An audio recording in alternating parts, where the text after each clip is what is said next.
This is a big match for Tennessee. You want to prove that you can string together a performance like we saw on Sunday, carry it over to tonight.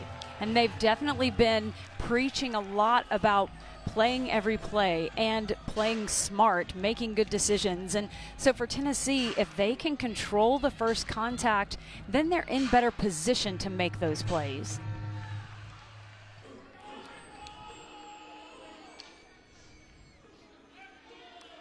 For Arkansas, they've had to rely on a lot of youth. Rachel Rippey has had to really get on the same page with a lot of young hitters. Jillian Gillen, number 10 in white, is one of those, just a freshman. And then we mentioned Maggie Cartwright, who is out for this game with the flu, but she's a freshman too. So Rippey has really had to get on the same page with those young hitters, and it has been tough at times. Arkansas will serve first. Sedona Hansen goes back to Lily Feltz. And Claire Trainer sends it over. Here comes Addison Rowe out of the middle.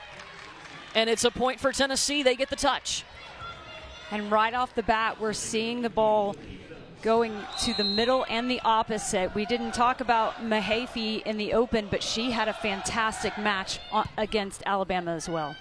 Yeah, Danielle Mahaffey has moved around for Tennessee, number 21 in the orange jersey. They've had her playing as a 6 rotation outside hitter, but more recently Tennessee has moved her back to the right side where she's more comfortable. And she even had to spend a little bit of time in the middle, so she has done whatever Tennessee asked her to do, but you're right, she's definitely most comfortable in the opposite. You look at this Tennessee roster, and a lot of the players were on the team last year. They only lost Erica Schreiber, who was an outstanding middle and so consistent for Tennessee. So maybe coming into the season you think, well, Tennessee's going to have that same success, but it's a different team. It's definitely a different group, and you never realize sometimes how much you depend on players. And one of the things I love, Eve Rackham talked about how Erica Schreiber was consistent in every single match. Yeah. They could rely on her to be there and get the kills and hit for a high percentage. Yeah, that's a little over 3 kills per set in SEC play that Tennessee does not have anymore with Erica Schreiber, the All-American, graduating.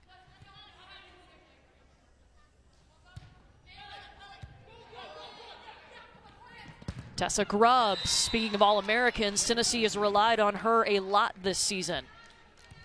And Grubbs has had a great season, but where Tennessee has struggled is when other players haven't been helping her by getting kills like we saw against Alabama. Other players were able to execute and get kills and take some pressure off of Grubbs. Yeah, in that Alabama match, Tennessee had 5 players with 8 or more kills, and that is really helpful if you're Tessa Grubbs. And that's what they've been looking for all season long, and it's just taken them some time to get to this point where other players are stepping up consistently. And you see the numbers from the middles, Addison Rowe and Alyssa Andrino. That was a huge help to Tennessee on Sunday.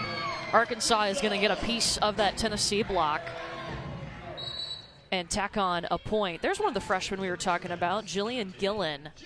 And man, she has had to come in, and we're saying, hey, you're our stud right now. You are coming in, and we need you to get a ton of kills, and that's a lot of pressure for a freshman. And she plays 6 rotations, so she's not just having to play 3 rotations, get some kills, and come out. She is in there all the time, and she's listed at 5'10". She looks a little shorter than that to me, but she has had an outstanding freshman season. She's going to be pretty special.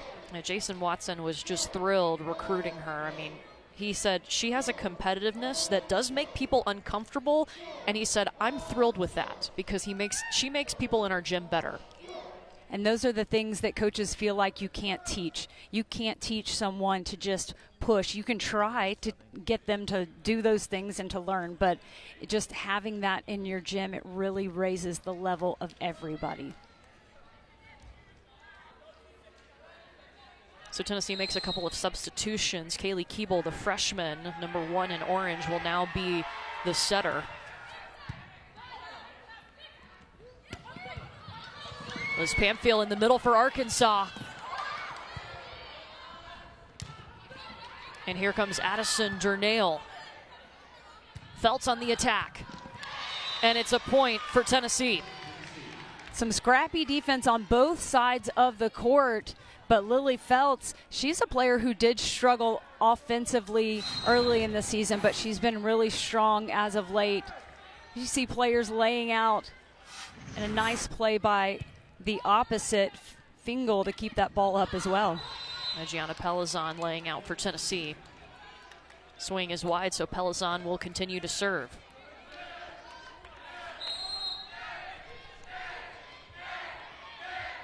Playing to 25, you have to win by 2.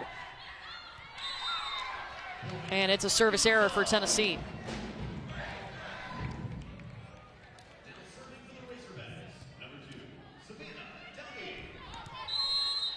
Here's Savannah Downing, the libero, a transfer in from Iowa Western. Spent a couple of seasons in junior college before coming to Arkansas.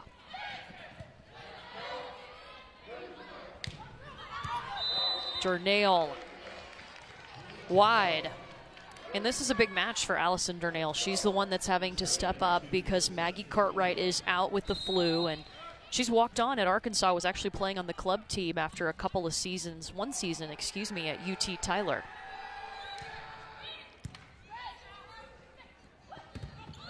In the middle they go to Devin Wheeler. And Malin Garrett gets a kill. Remember, she's the one coming back from a concussion.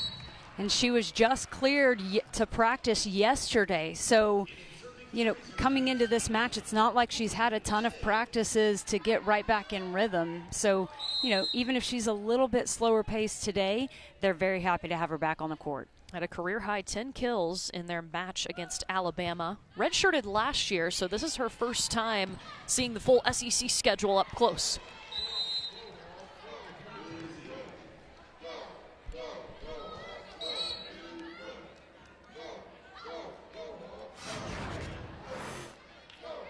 And the perfect pass for Tennessee. This is what we were talking about. When they can pass the ball, their hitters are very deadly. Sedona Hansen back in to set for Tennessee. Rachel Rippey with the dump. Feltz gets a swing off and gets a point for the Lady Vols. And that's a great swing by Lily Feltz because Madison Coulter was on the ground in the area where she had to jump and swing. So she really kind of modified her approach and just two-step and jumped and hit it as hard as she could. That's a great job by Feltz. I had a chance to see Tennessee play Texas A&M, and that is the match where Lily Feltz came back in the front row. We saw her play there last season. Started out this season only playing in the back row, and then they made the switch at A&M. She helped them win that match. And that's a great win for Tennessee because Texas A&M is a very talented team. Texas A&M is definitely one of the top teams in the SEC, so that win for Tennessee looking great on their resume. Arkansas calls timeout as Tennessee has taken an 11-5 lead here in the first set in Fayetteville.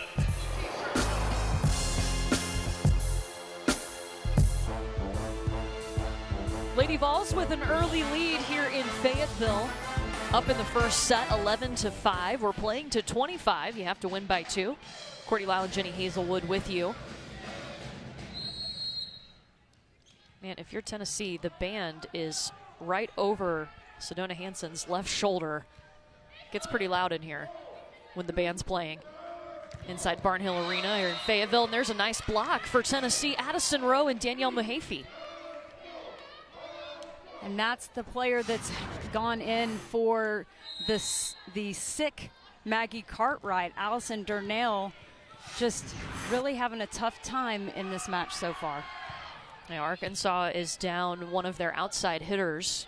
Cartwright, who has the flu, is not playing. And they're already missing Haley Durgel, who's out for the season. And she was such a huge impact player last year at AVCA All-Region Honorable Mention for Arkansas. And there's Maggie Cartwright. She did go through warm-ups, but just recovering from the flu and didn't have enough to play in this match. I was averaging 2.3 kills per set for Arkansas. Jillian Gillen is actually going to bump set Allison Darnell. And Addison Rowe quickly in the middle. And Tennessee, knowing that they can find a lot of success if they set the middle. So anytime they're getting a good pass, we're seeing the setters make that choice.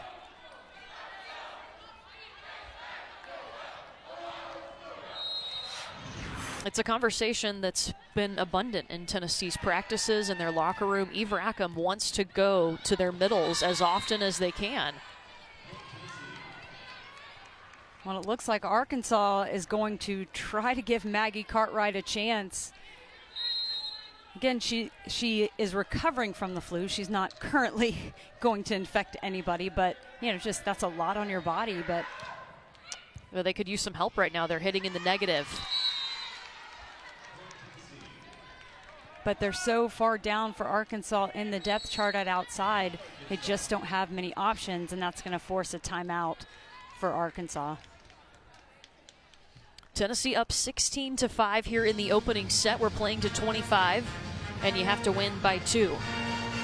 For this Tennessee team, I mean, you look at their resume. They come in, they're under 500 in the season. They're 5-8 in SEC play after picking up a nice win over Alabama. Now, their RPI is at 59.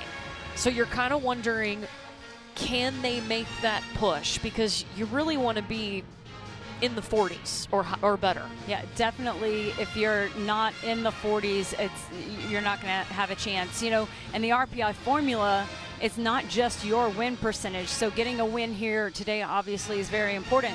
But 50% of the formula is your opponent's win percentage. Well, this match, their opponent's win percentage is not good. So it's kind of one of those where it could knock them as well. Yeah, you see the SEC does have 6 teams in the top 50 of the RPI. Florida, Texas A&M, and Kentucky leading the way. And I really like this Texas A&M team. I know they are coming off a loss to LSU, but they've been ranked this season, and what Bird Kuhn has been able to do with Texas A&M this year has been great. Yeah, Texas A&M has an outstanding setter. She really does a nice job of distributing the ball. She's a lefty, so she attacks a lot as well. And then when you have Holland Hands, who can score like she does from behind the service line, attacking in the front row and the back row, I mean, she's a pretty special player. So they're definitely going to be fun to watch down the stretch. Yeah. And their libero is one of my favorites. Camila Gomez is just great. Actually, Arkansas's last match was against Texas A&M when they were ranked 25th in the poll. Arkansas got swept.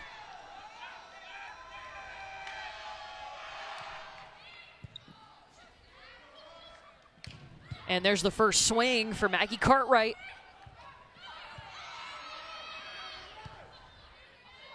Here she goes again, off hands. Great up from Pelizon, passed really tight.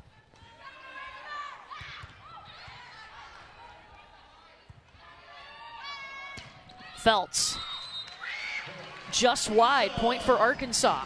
And major props to Maggie Cartwright. As we know, she's not feeling well, and she took a number of big swings, hard swings. And, you know, that's what they needed from her. So, you know, I'm wondering if she said, Coach, I want to play. Yeah. I mean, we've already seen the difference that she makes in just a couple of swings, and then she gets an ace. Another thing that Coach said about her is that she just brings a lot of passion and willingness to compete.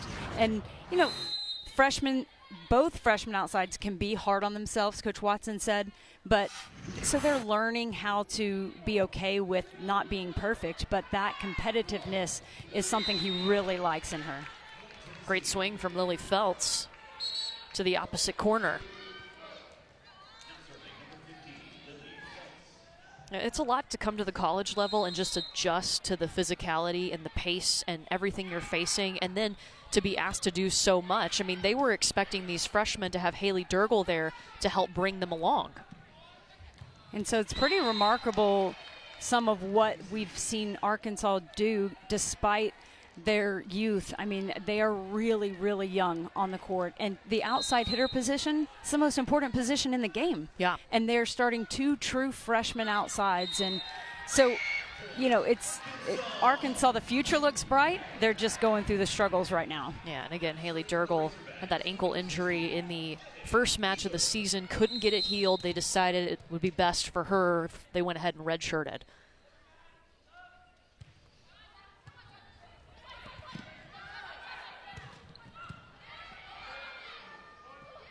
Rippey goes behind her to Liz Pamfield. Arkansas is getting a little momentum here. You definitely can tell that Maggie Cartwright being on the court just brought a little bit of an extra lift to the team. Sometimes when players are out, you will see others try to do too much instead of just staying within their game. They look more comfortable now.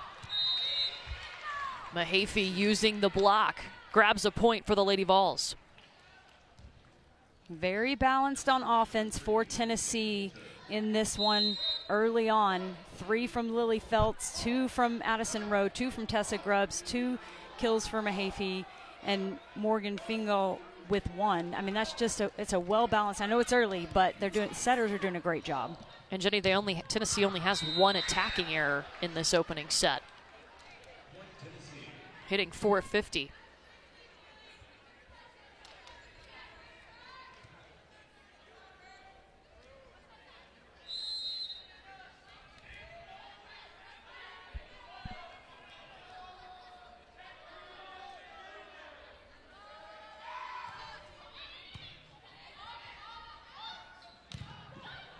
Rippey tries Gillen. Second attempt, and there she is. And that was just a mistake, I think, by Tennessee. They had no blockers up against Gillen. And, you know, I think they thought she was going to maybe send over an easier ball, but it really allowed Gillen to hit anywhere on the court.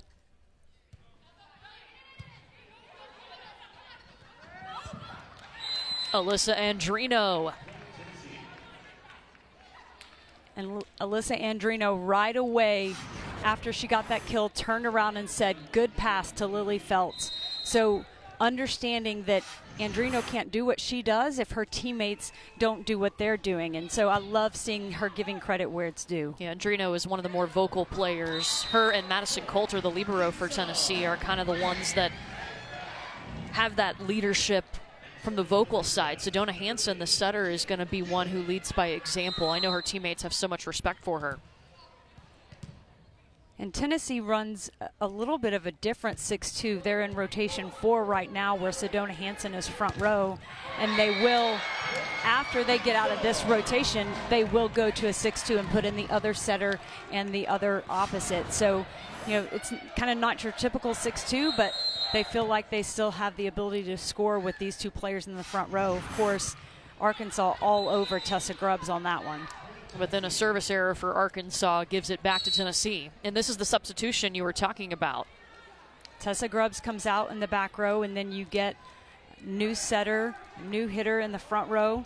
And again, it's still a 6-2. They just go to it 1 rotation later. So Kaylee Keeble in the back row setting, number 1 in the white jersey. And Morgan Fingal comes in on the right side for Tennessee. Hey, Gianna Pelizon snuck that one over. Tennessee 2 points away from taking the opening set.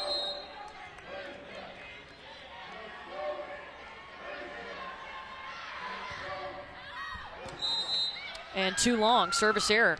Well, after she barely got the last one over the tape of the net, she definitely was making sure she cleared it high enough, but a little too high, went plenty long.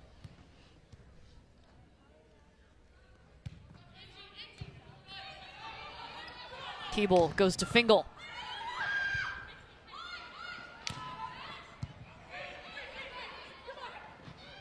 Feltz. Cartwright with a second chance.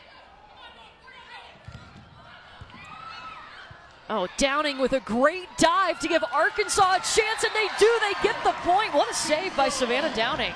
And a great job by Arkansas to not only keep that ball in play, but then there was a little bit of a collision on the third contact here as Maggie Cartwright and Malin Garrett both were trying to get it over, and then they managed to not go under the net. So nice job by Arkansas. Some scrappy play from the Razorbacks. Attack wide from Fingal.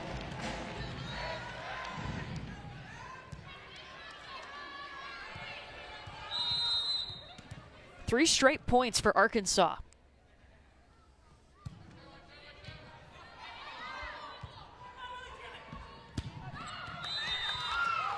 Phelps' swing is long. 4 straight for the Razorbacks now. This is a great run for Arkansas. And Tennessee's going to call timeout. Some really scrappy play from the Razorbacks. And tougher serving from Arkansas has what has led to this run for the Razorbacks. So solid all season long. And Maggie Cartwright, one of the things I like that Coach Watson said about her is she has a bunch of different abilities to hit different areas of the court. So she'll hit it deep, she'll hit it sharp. He really likes her game, that she's not just a one-dimensional, she's going to hit the same shot. She can do a lot of different things. You saw it right now. Jillian Gillen needs a little bit of help because she has 4 kills and the rest of Arkansas's team also has 4 kills. But we didn't see Maggie Cartwright until later in this first set. She's been out with the flu but is in the match now. And it's set point for Tennessee.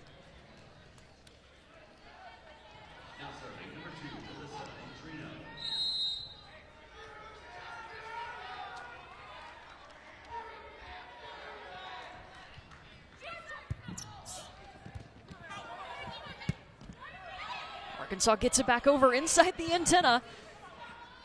Phelps tips over the block. And Malin Garrett goes long. The first set going to Tennessee, 25-16. And that was all Tennessee. Their passing was very good. The setters able to distribute. An outstanding first set for Tennessee.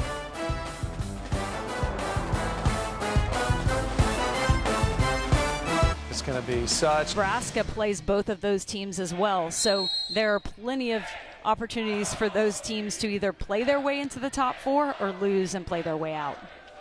The Big Ten is really tough. They have more ranked teams than anyone with 7. And part of that is why Pitt is just on the outside for me. And obviously Pitt can't control that. Their conference is what it is. It's not as strong as the Big Ten, but you have to give credit to the teams that are going through such a tough conference and winning as much as teams like Wisconsin and Minnesota are winning. Yeah, Pitt's biggest win is the Penn State win, where they swept them, which was great, but that's kind of it. Yep, and then they turn around and 2 days later lost to Penn State. So, again, Pitt is an outstanding team, but when you look at their schedule, their strength of schedule is just not the same. Tennessee made the NCAA tournament last season in Eve Rackham's first season on Rocky Top. They made it to the second round and lost to Washington State. And right now they would need to definitely win out and maybe get a little help from some other teams in order to make the NCAA tournament this year.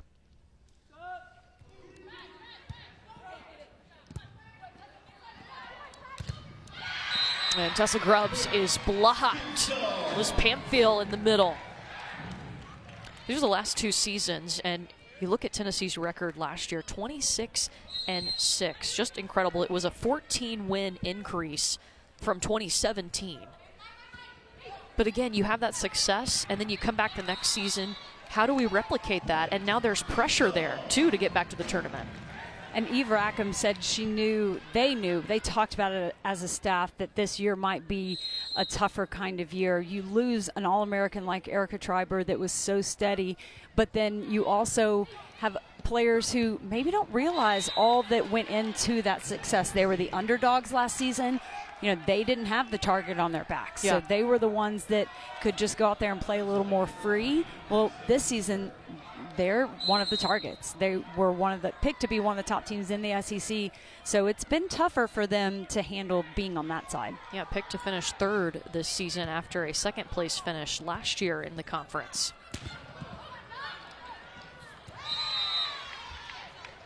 Now, Arkansas started out this second set strong. It's good to see that rebound after a first set that was not ideal for the Razorbacks. They only hit 0-32. And I definitely think having Maggie Cartwright out there has allowed Arkansas to relax a little bit.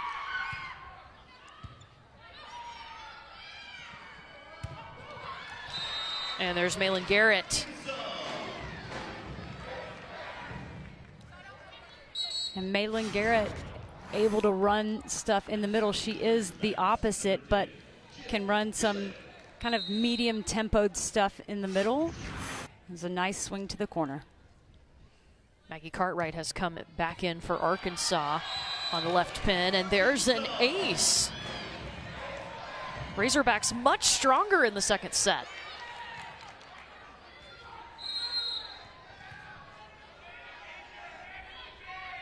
Jillian Gillen. Tough serve.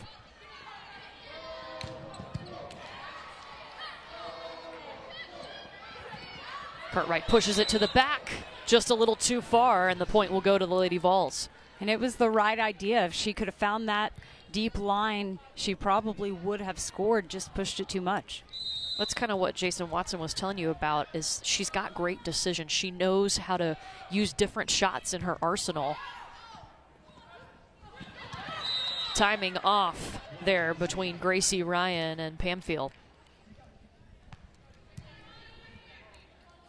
That faster attack by Pamfield was behind Gracie Ryan. So, you know, she set it too high for her. Sometimes that can be difficult, just knowing exactly where your hitter is.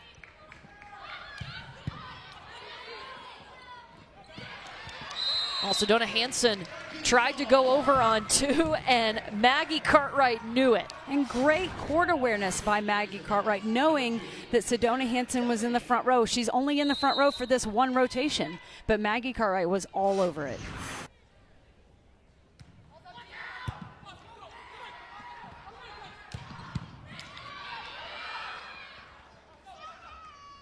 Hansen gives it back to Grubbs.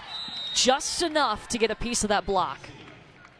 And that time, Tessa Grubbs intentionally pushed that tip off of the outside hand of Malin Garrett. And that's high volleyball IQ decisions. Just, you don't always have to swing away and swing hard. She's gotten blocked a few times, and she just went off speed off the hands. Tessa Grubbs was recruited to Tennessee as a middle. They thought maybe in her freshman season they would redshirt her, and then they realized, no, we need you, and we need you on the outside, which is not totally new. She played there through some high school and club, but it's been great for Tennessee. And she has been a phenomenal outside. She's battled some injuries in her career, but she's probably as healthy as she has ever been this season. Yeah, dealt with a shoulder problem, but has really managed it this year and just got into the top 10 in career kills in Tennessee history. That came in their last match against Alabama. Fingal's attack is long. Tennessee looks a little rattled in the second set. And Eve Rackham is going to call timeout. Different Arkansas team showing up for the second set. They lead 9-6. You're watching the SEC on ESPN here in Fayetteville, Arkansas. The Razorbacks, bit of a turnaround here in this second set. They lead Tennessee 9-6 after dropping the opening set 25-16. And there's an ace. And so much of their success in this set, and really toward the end of the last set, came from some tough serves, and that is so important in volleyball. You cannot just send an easy serve over the net, because then setters have their choice of who to set. Lauren Evans goes again. Fingal with a nice swing. Well, Fingal had no block in front of her that time. Maggie Cartwright was in to try to help block Alyssa Andrino, and she just didn't even make the move to try to get a touch out to the right pin. Andrino's serve is out. Fourth service error for Tennessee. Arkansas has 2.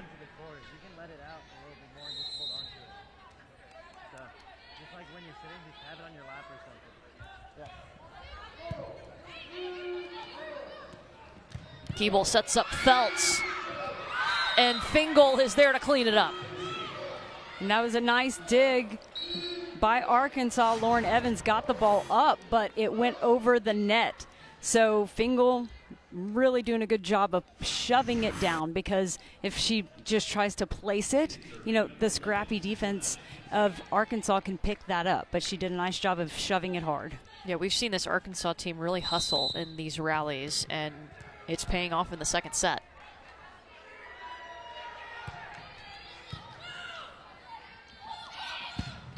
Jillian Gillen, the power from 5'10".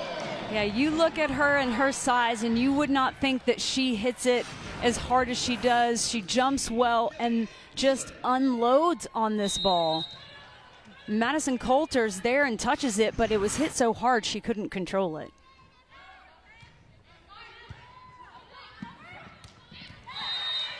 And quick to Addison Rowe. Anytime Tennessee is getting a good pass, they're really trying to run their middles, and Arkansas was aware of that. They knew that the middles for Tennessee would be trouble for them, and that's why they knew they had to serve tough to try to get them out of system, get the passes off the net so they couldn't run the middle.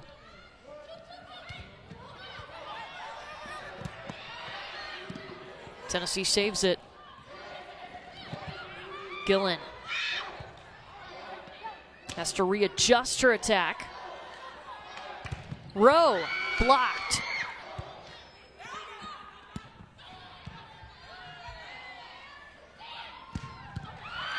Power again from Jillian Gillen. And Jillian Gillen got blocked earlier in that rally, and you just love that a freshman can go out there and not get too conservative going against some big blockers in front of her. She's still taking big swings and getting huge kills for Arkansas. Jason Watson said, when I was recruiting her, I loved her game. So I said, why not come to Arkansas and prove everybody that a 5'10" outside hitter can have success in the SEC? Yeah, other schools that were recruiting her were saying that she could be a libero or a DS, just play in the back row, but clearly she's capable of hitting in the front row. Yeah, she's 8th in the SEC in kills per set, 8th in the nation among freshmen in kills per set.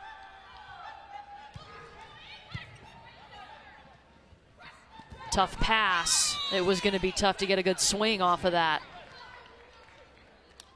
Yeah, the pass was low, and Gracie Ryan did her best to try to keep it in rhythm and run that little bit of a faster tempo that Arkansas is running, but just too tough for Gillen to keep that ball in play. Pass tight. Gracie Ryan could only get one hand on it.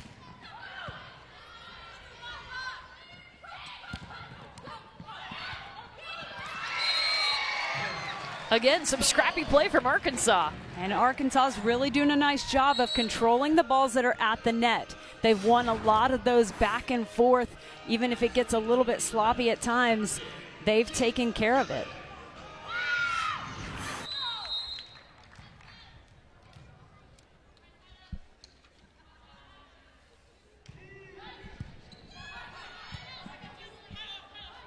Grubbs.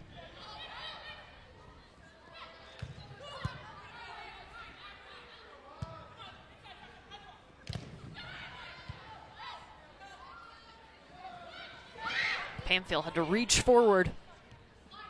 Grubbs a third time. Malin Garrett tips over the block. Coulter's there for the up. Free ball coming to Arkansas. And Pamfield just got shut down by Andrino. A nice rally all the way around, but how about Alyssa Andrino? This is a free ball going over to Arkansas, so all the attacking options, so that means one-on-one block in the middle should be advantage to the hitter, and Alyssa Andrino stuff blocked it. Unfortunately, a service error for Tennessee gives the point back to Arkansas. It'll be Savannah Downing's turn for the Razorbacks, trying to even up this match after Tennessee took the opening set 25-16. Another service error.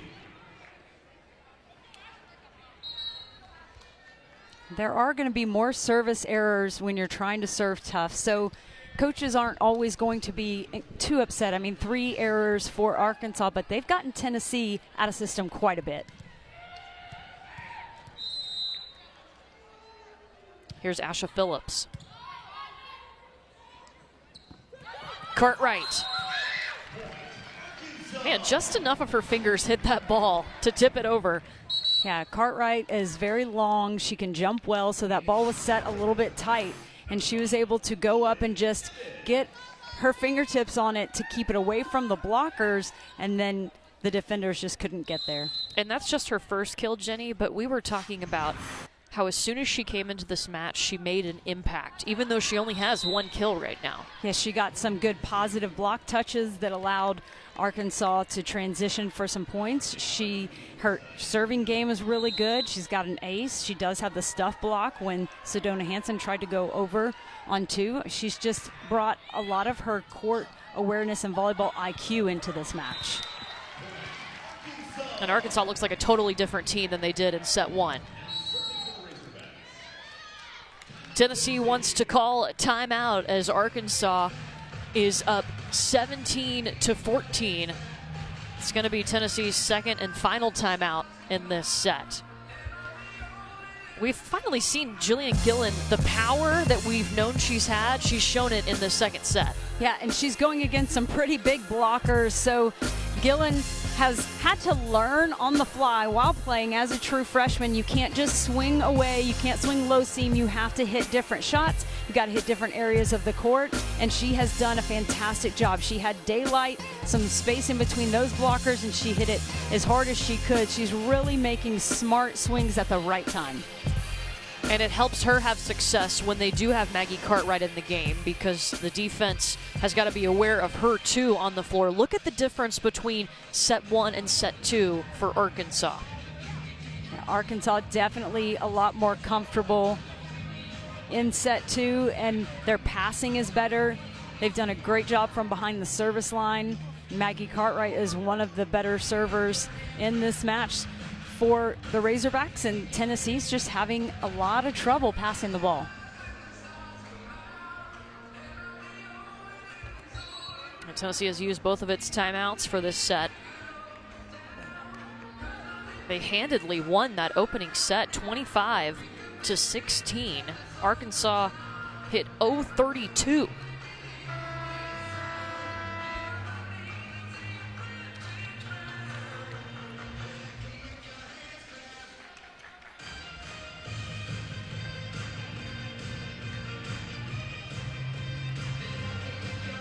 So Cartwright will get to serve here once we're ready to go.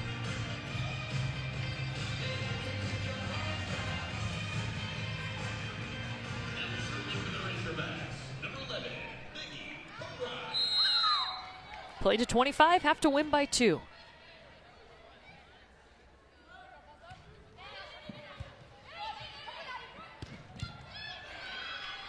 Great dig by Lauren Evans. And a double contact called on Arkansas. And that was a perfect dig by Lauren Evans, but Rachel Rippey just didn't get clean hands on it. And you're seeing a lot more in college volleyball. They're letting more go, but that ball, she was under it very clearly, and it was an easy double to call.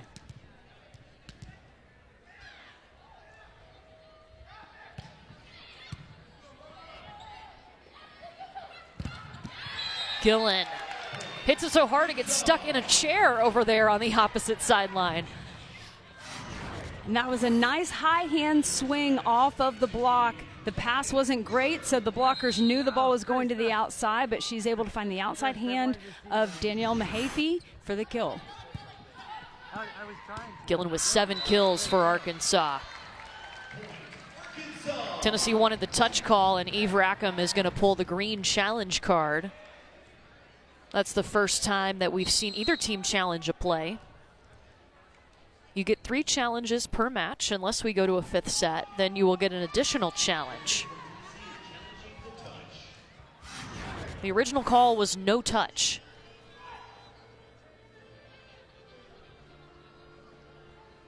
You want to watch the fingers of the block. This is so hard to tell, too. It's definitely hard because it's not a clear picture, at least what we have. The replay officials have some different looks.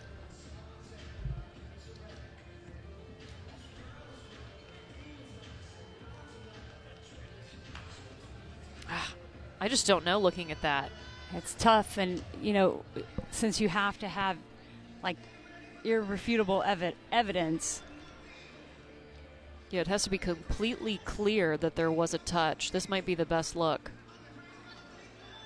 I think Gillen's hands were pushed over before the ball got there. And I don't know that you're going to see enough there to make a change. And so the original call will stand, no touch.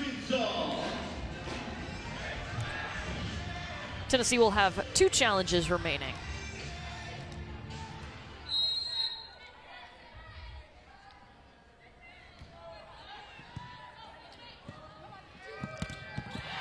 Phelps is blocked. Man, Jillian Gillen is feeling it. Absolutely great job of getting out on her hitter and getting hands pressed over before the hitter makes contact. This is a fast back set. So if Gillen doesn't just go and do what she's supposed to do, she cannot make that play. Fantastic job by the freshman. Service error for Arkansas. That's their 5th. Each team with 5.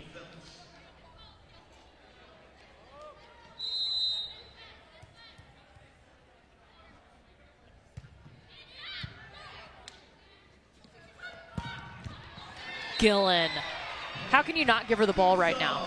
Absolutely. When she's in the front row, it doesn't even matter if she has 2 blockers in front of her. She's hitting every shot to score. She's gone off the hands. This time she goes sharp cross. Just a phenomenal job. Gillen up to 8 kills, hitting .294.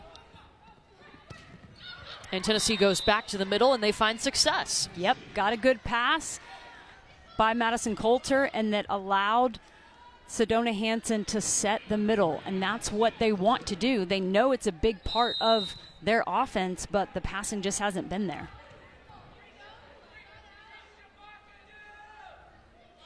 Both of Tennessee's middles hit over 700 in their win over Alabama on Sunday, but as you said, that's because the pass was there. They could actually get them the ball. And that time, the block for Tennessee gets the best of Gillen. But she seems to be doing really well with short-term memory loss. Yeah. If she makes an error, she's just going back and taking a good, smart swing the next time. Service error for Tennessee. I'd say that's one of the harder things to do, no matter if you're a freshman or a senior, is to flush a mistake. Absolutely. It's so important because volleyball is a game of mistakes. So for a true freshman to not only carry such a big offensive load like she has, but then be able to let the mistakes go, that's why Jason Watson, and I agree, thinks she's going to have a special career here at Arkansas. And you can't help but look towards next season when they have Haley Durgel back, too. They're going to have some great options, along with Cartwright. And another missed serve for Tennessee. They've given Arkansas a number of free points in this set alone. 7 total service errors for Tennessee. And Drino off the block. And again with the good pass for Tennessee, setting up the middle and getting the kill. So Tennessee makes their substitutions in the 6-2. This is Asha Phillips serving. Arkansas 2 points away from tying this match up.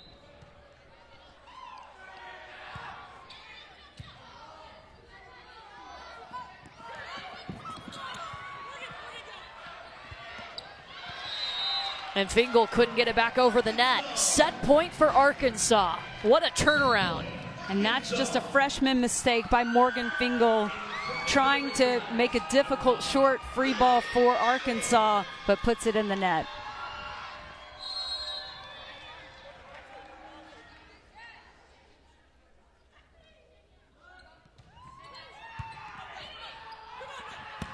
They give it back to Fingal, and she tacks on a point. Still set point for Arkansas.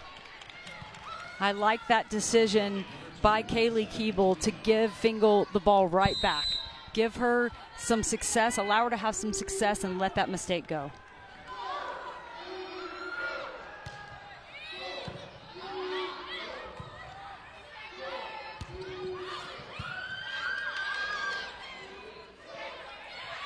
Gillen from the back row. Lily Feltz goes long, and Arkansas takes the second set to tie to the set apiece. And Arkansas will get to serve first. They'll send out Claire Trainer to do so. It's Tennessee's chance for a turnaround. And you go to what you know, and you know your middles. And another good pass, and that's what Tennessee didn't have a whole lot of in the second set. And that's allowing Sedona Hansen to find the middles, who have been the most successful attackers for Tennessee. Rachel Rippey goes out to Jillian Gillen, who just picks up where she left off. And that time getting the kill off the hands of the blockers. And, you know, what I like about her is she always has this big smile. She seems so excited when she's out there playing, like she really has a true passion for the game.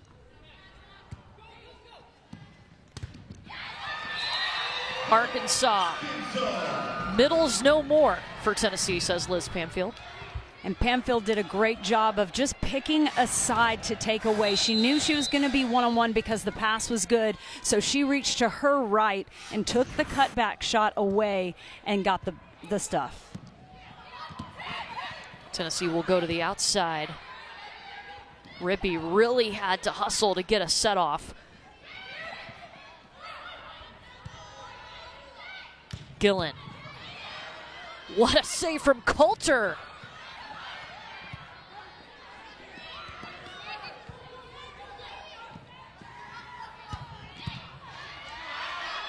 This has been a great rally. And Arkansas is going to win using the block. Jillian Gillen.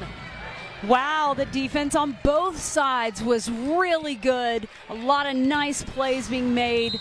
But Gillen has been doing this all day. She's just swinging hard. If the blockers aren't in good position, she is making them pay for it. Only player in double-figure kills right now is Jillian Gillen with 10.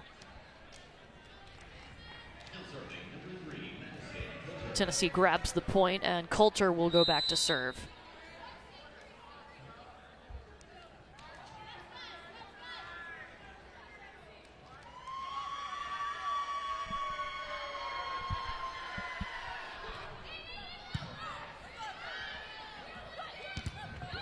Pamfield off of 1 foot. We haven't seen that much. Mahaffey blocked. And a nice, well-formed block by Arkansas, not giving Mahaffey the ability to tool off of their hands. She hit it pretty low, and Gillen was right there. Each team with 6 team blocks. Mahaffey a second chance. Gillen. It was out.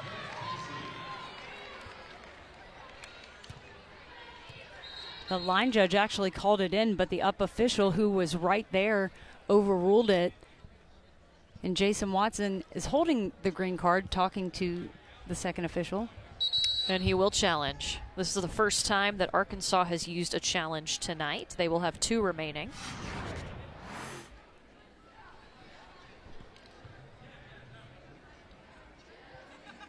So the up official called this out.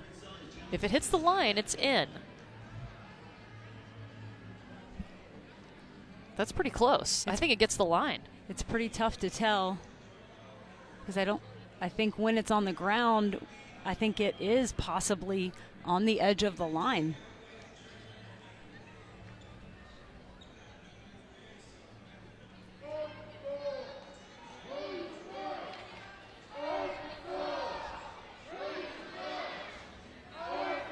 So watch the right side of the screen. Ooh, it's hard to tell.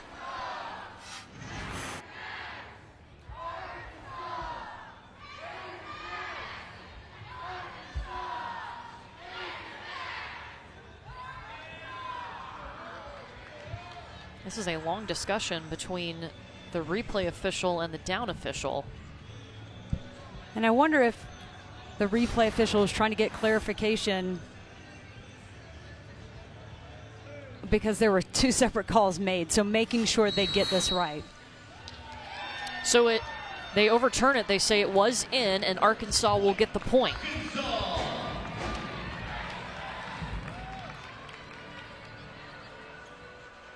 Both teams with 2 challenges remaining.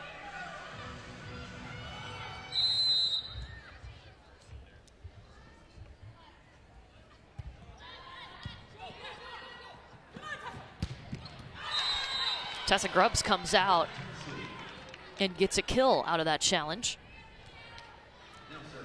And Tessa Grubbs has been relatively quiet for the Lady Vols. She's usually someone who can be relied upon for quite a few kills, but she's had some struggles here tonight. The middles for Tennessee have picked it up in her struggles, but you still need Tessa Grubbs to get her kills if they're going to pull this one out. Yeah, just 4 kills for Grubbs, only hitting 133.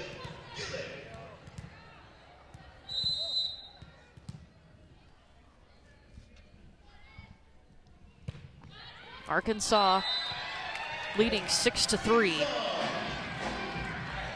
And the tough serving for Arkansas continues.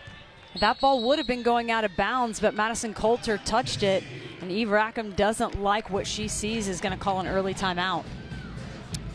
Arkansas leading here in set 3, 7-3 over Tennessee. Back here in Fayetteville, Arkansas leading Tennessee 7-3 here in the 3rd set. This match is tied at a set apiece. Arkansas really struggled in that first set, but in sets 2 and now sets 3, they're playing a solid match right now. And they're doing a lot from behind the service line, but their attacking has been outstanding as well. Service error. That's a point to the coaching staff of Tennessee. We like to call it a coach's point if they get the service error out of a timeout. Yep.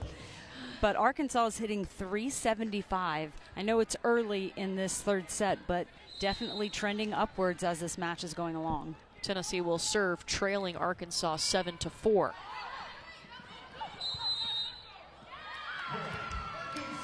And we're going to have a blocking the set called on Tennessee. If the ball is not in the plane, the invisible plane above the net tape, then Andrino can't go over and interfere, and that's what she did. Razorbacks up 8-4. Lily Feltz, point for Tennessee. Lily Feltz was hitting negative before that swing. That got her back to 0. So a number of errors for Feltz. If they can get her going, they have had balance at times. They just, at the wrong times, are making errors. So Madison Wardell will come in to serve for Tennessee. Lady Vols trail 8-5 here in the 3rd set.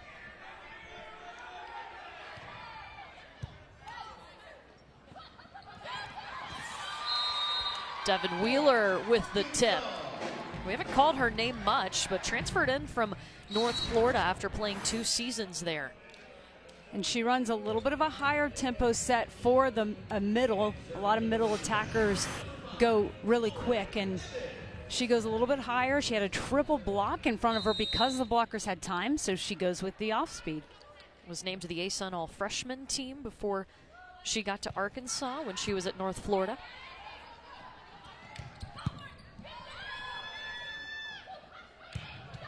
Maggie Cartwright, best swing we've seen out of her. You know, I think a lot of times players, when they're sick, they focus so much on just doing the things they need to do so that they can, then she comes out in the back row, so she's like, I'm going to crush a ton of balls. I'm going to try to get this over with. Yeah. Just her 2nd kill, but she's impacted this match so much with her serve, her block, taking big swings. Her passing has been really good. There's 2 points in a row off of her swing.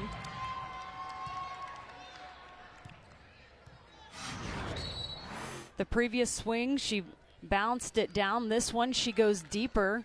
So just changing the depth at which she's hitting the ball makes it to where the Tennessee defenders can't just set up in one area. They have to be ready for all of it. And Tennessee has brought in Rocky Perinar, number 9 in the orange jersey, to play on the right side. They give it to her.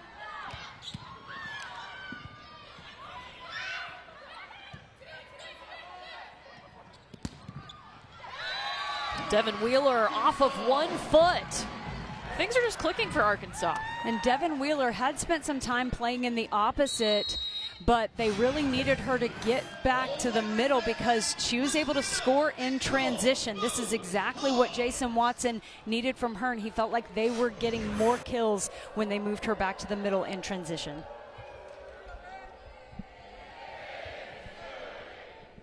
Well, Tennessee calls timeout. Arkansas leading here in the 3rd set, 12-5.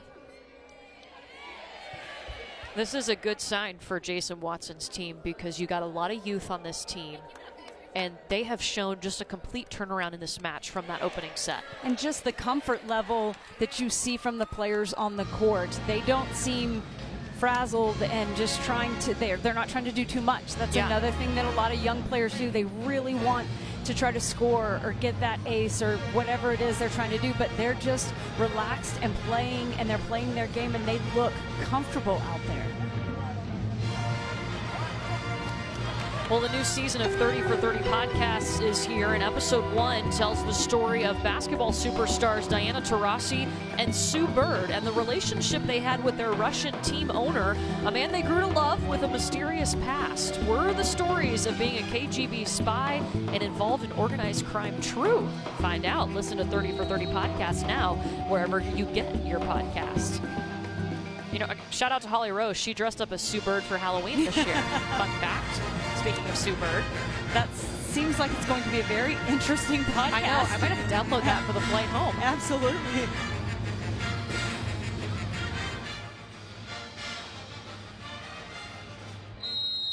Arkansas up here in the 3rd set.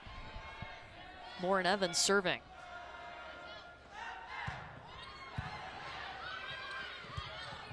Keeble has to hustle to track it down. Lily Feltz on the swing. Cartwright way inside the court, and Tennessee just pushes it too far. And those are the unforced errors that I've been talking about. Just trying to push a deep tip, trying to get, catch Arkansas off guard, but making the error instead. We've seen that a lot from Tennessee.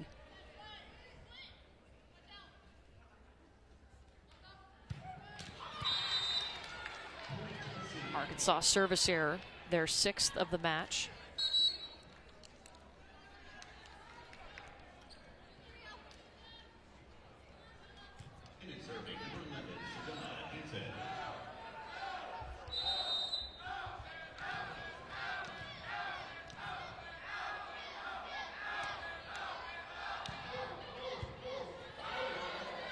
Tough serve from Hansen. It's going to result in a free ball. To Addison Rowe she goes. Tennessee runs their middles very fast. Addison Rowe is up in the air by the time the ball gets into the setter's hands. So this free ball allowing Tennessee all of their options, but she's just up there so fast the blockers can't get there. Stringing together a few points here. Tennessee gets the ace from Hansen.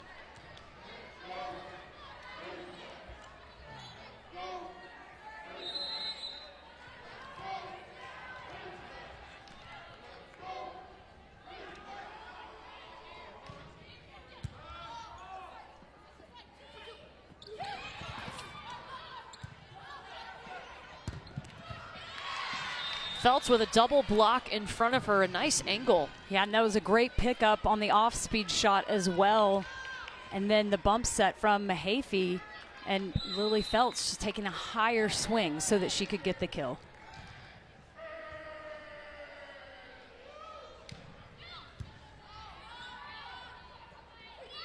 Rippey out to Maggie Cartwright. Oh, it was set over and ended up hitting Maggie Cartwright before it went out of bounds. And because Maggie Cartwright was in the air, there was nothing she could do. She went up like expecting to block a tight ball, but as it was coming over the net, she just couldn't get out of the way. So the point goes to Tennessee. Lady Vols trailing by 3. This match is tied at a set apiece. This has been a nice little run for Tennessee. We've seen them start to regroup a little bit. Sedona Hansen's serve has helped. Yes, a lot of serves had been missed in the last 2 sets for Tennessee, even in the first set that they won, but Arkansas was struggling. So if they can control their serves. They need them tough, right? Like, they've got to serve tough because Arkansas, when they're in system, they've got attackers that can put the ball away. But Tennessee was missing so much. They were making it easy for Arkansas, giving them easy points. Yeah, and the story isn't just how many aces you get off of your serve, too. I mean, it's how you're impacting, how hard you're going, where you're hitting it to, what you're making the defense. Do they have to move around a lot? And if the passes are off the net, that makes it really hard for the setters to, they won't have all of their options. Yeah. And so the tougher serves for Tennessee are definitely making the setters for Arkansas run around the court a lot more, and then Tennessee's getting an easier ball back in which they can transition and score points.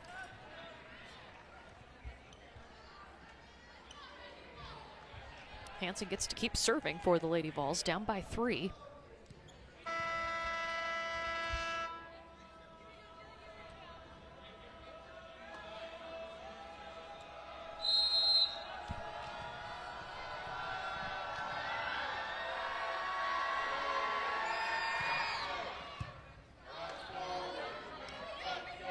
Cartwright. This is Lily Feltz, who had to readjust on the approach. Addison Rowe. Man, Lauren Evans with a great up.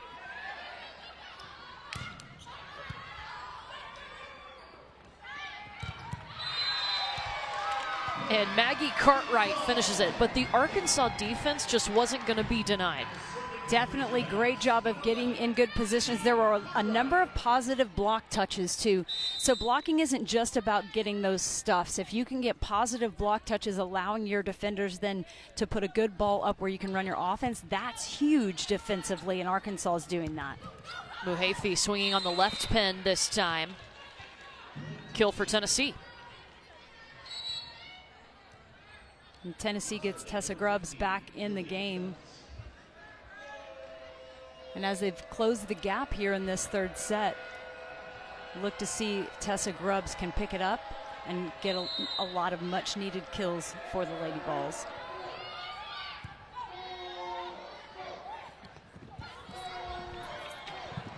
Devin Wheeler makes the Tennessee defense just crumble. And Wheeler has done just an outstanding job of when there are 3 blockers in front of her, because she runs a higher ball. That time she had 2, but other times she's had 3. She just makes the smart shot. And now she'll serve. Lauren Evans will set up Gillen. Too long. One of the rare shots that have been too long for Jillian Gillen tonight. And that set was just a little bit more inside, so she didn't have as much range to hit it cross court where she was trying to go.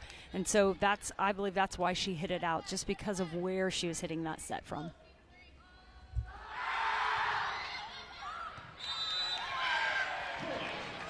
I think the band's going to take credit for that miss serve. They all screamed right as it left Madison Coulter's hand.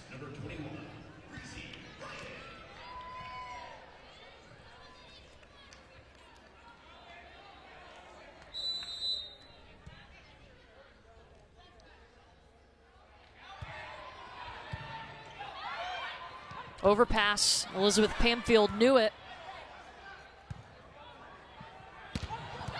Malin Garrett, though, got a big taste of that Tennessee block. And that was all Tessa Grubbs. Nice, well-formed block. She gets her hands all the way over the net in plenty of time. And really, Malin Garrett didn't have anywhere to go.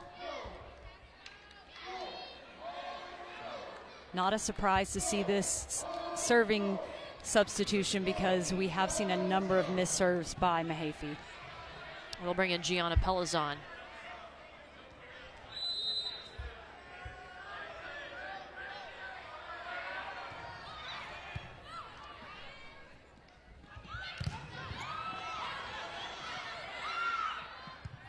Pelizon will bump set Grubbs. Goes out off of Tennessee, point for Arkansas. Tessa Grubbs trying to go off speed, but She knows she just put that ball way too low. Arkansas is a strong enough blocking team that they're going to put that back down on Tennessee's side if you give them that easy of a tip. And that was a great example of what you were talking about, how just those block touches can really affect the rally.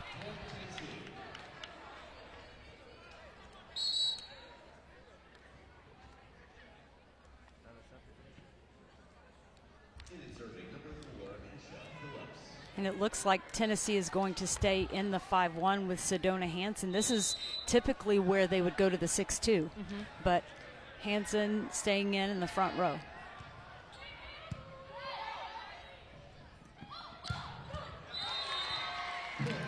Maggie Cartwright knew that she had Sedona Hansen up there blocking.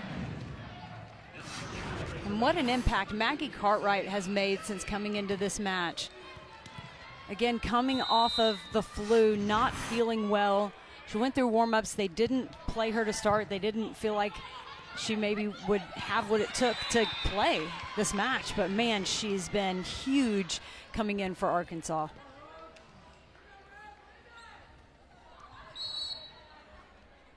Four kills now for Cartwright, but she's affected the match in so many different ways. A great serve. And, again, Arkansas relies on two freshman outside hitters, Cartwright and Gillen. It's a lot of youth at a very key position. Gillen was the one with the pass right there to set up Cartwright. And how about that shot by Maggie Cartwright? Really making Tennessee pay. The serve went right to Gillen. Perfect pass. And that allowed Gracie Ryan to set up a perfect ball, split in the block. She bounced it. Arkansas leading 19-15 here in the third set. Cartwright off hands.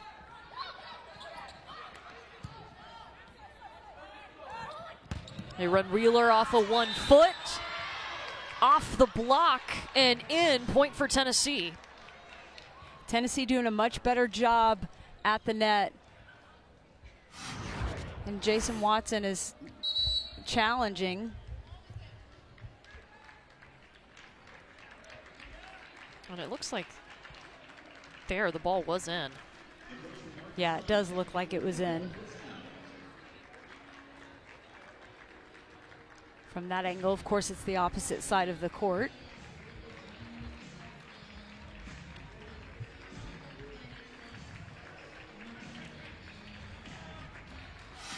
The original call was that it was in, and it was a point for Tennessee. This is the second challenge used by Arkansas. They'll have one remaining. Unless we go to a fifth set, then each team gets an additional challenge.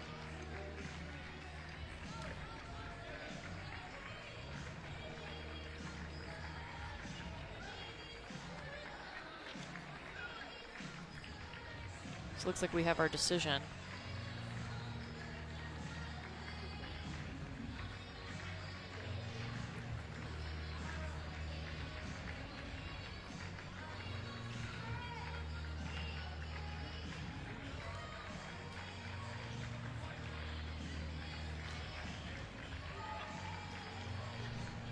Original call was that the ball was in. And it's still going to be a point for Tennessee. They say, yes, it was in. Arkansas with one challenge left. And Arkansas looking to go up 2-1. Not a bad time to use a challenge. Get an opportunity to talk a little bit. Maybe break some of Tennessee's momentum. Sedona Hansen serving.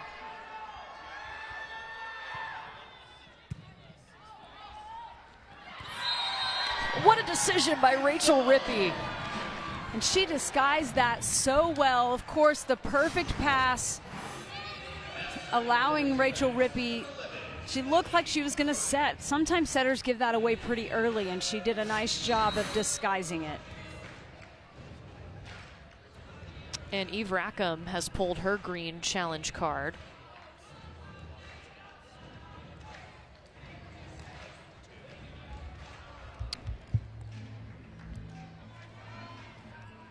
not sure what she's challenging. Maybe a possible net? If Rachel Rippey hit the net when she dumped it over? Yes, that is what she's looking for. And it looked like Rippey was far enough away, yeah, that she didn't touch the net. This will be a great view. Yeah, the ball is actually what touches the net, so the call will stand. So each team down to one challenge.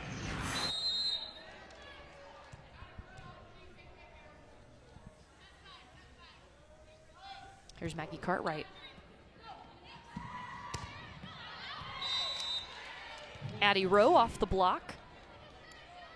Still going to 25 here in the third set. Have to win by 2. Tennessee won the opening set 25-16, and they rolled through that set. And Arkansas had an amazing response in set 2 to win by 4.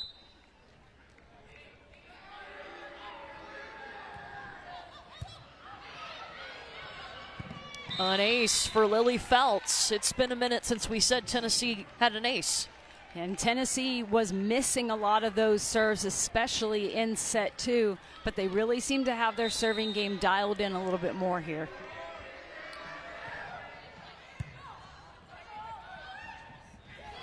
Wheeler tips over the block.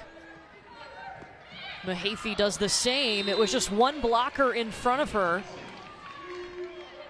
And Devin Wheeler, the middle that did not block with the outside blocker, is responsible for this tip. When she's not able to get there to close the block, she's got to hustle in there and get that tip.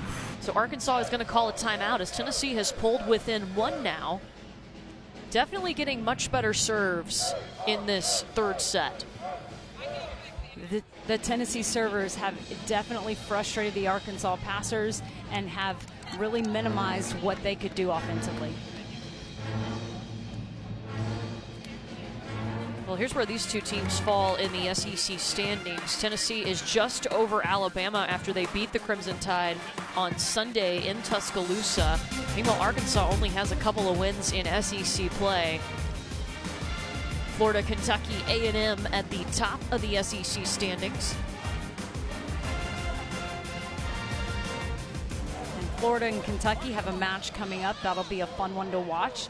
Kentucky got the best of Florida the first time. In 5 sets. That's it was right. an amazing match. That's so right. that rematch is coming up on Sunday.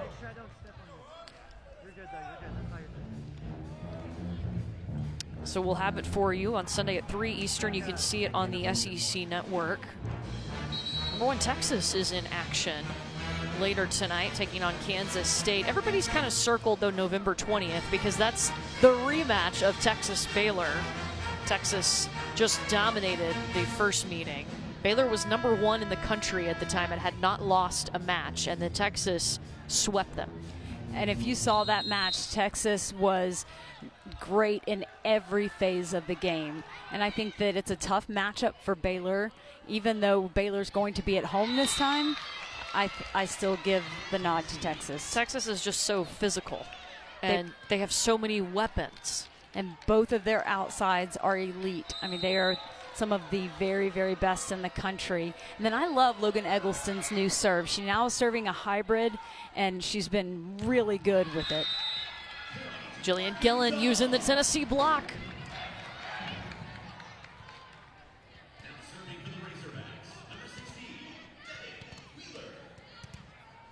Playing to 25. Devin Wheeler on the serve for Arkansas. Mahaffey just a little bit inside the court, and it paid off.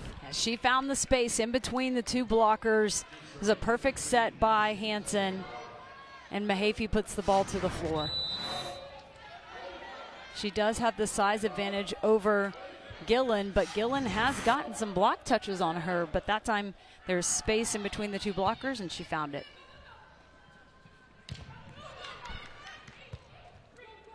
Tennessee trying to extend a 7-3 run.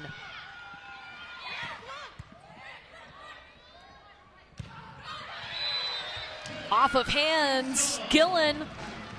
Well, Gillen is making her living off of the hands of the opposing block. She has hit high hands. She's pushed it off of the outside hands. She's just done it all, and that is something that it can be really hard for young players in club. A lot of times in their youth, high school or club, they can just swing away and hit and get kills.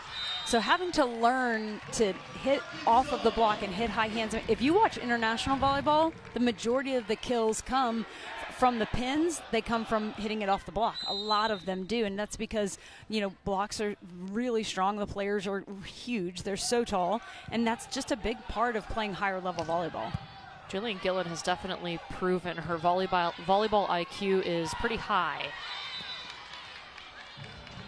Maybe trying to do a little too much there as she pushed that tip pretty low into the block.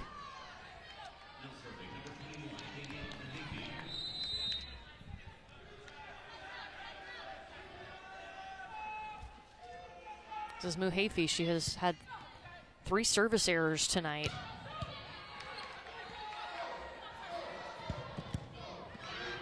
Good up from Cartwright.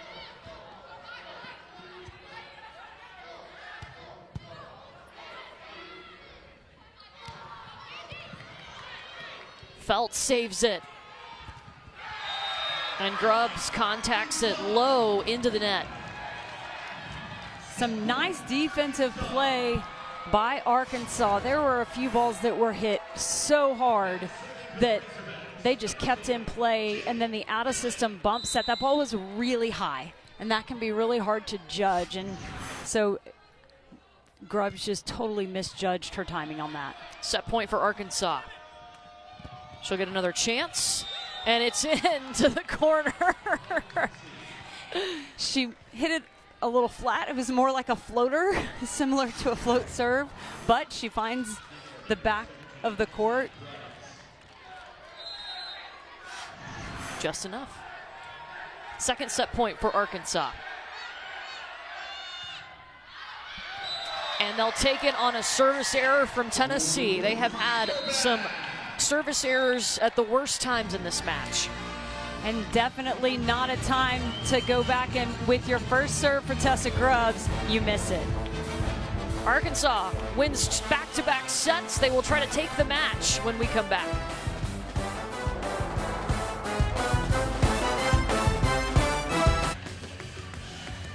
You're watching the SEC on ESPN.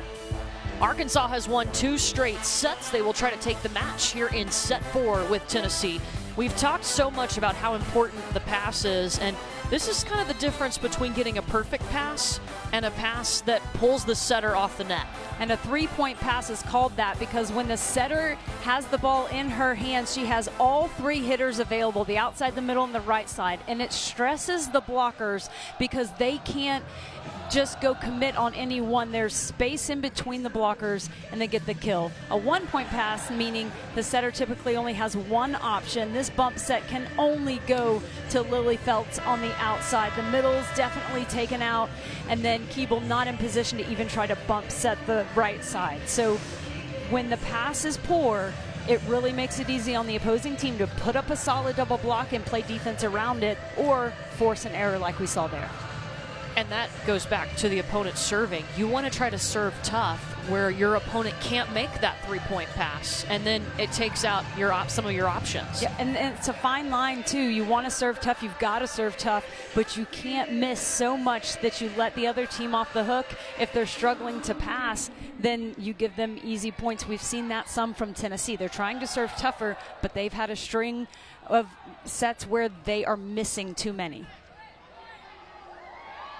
So now we head to the 4th set where Arkansas leads 2-1. And after watching that first set, I don't think any of us thought that Arkansas would come back and play the way they have. Props to them for doing that because they hit 0-34 in the opening set and have come back to take the last 2 sets off of Tennessee. Looked like a different team.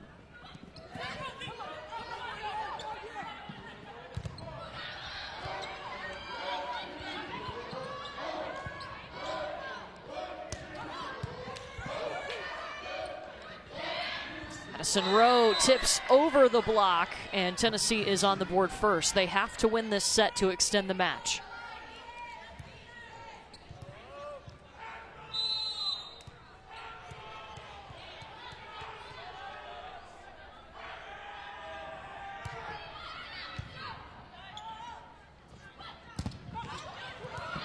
Jillian Gillen just got her 14th kill.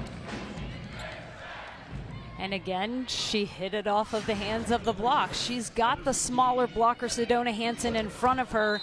So just swinging high at her hands and gets the kill.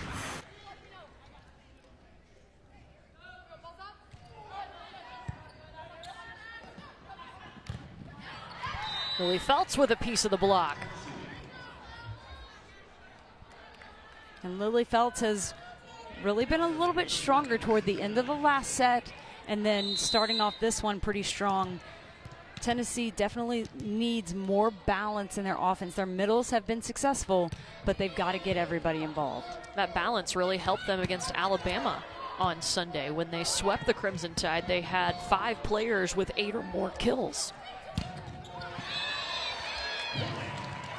And when Jillian Gillen hits the ball, she uses her entire body for that power. And you know, she's just, we talked about being fun to watch because she really has a bunch of different shots, and we've seen a lot of them on display here tonight, but she just really goes up and rips the ball at times too. We see Missouri has Lecator member Monet, and she's a shorter outside hitter. I kind of see a little bit of that in Jillian Gillen because member Monet can elevate so much and bring so much power, even though she's what we would call an undersized outside hitter. Yeah, and if you look at the quads on Gillen, I mean, she's got so much muscle, and you can see why she flies through the air. There she goes again.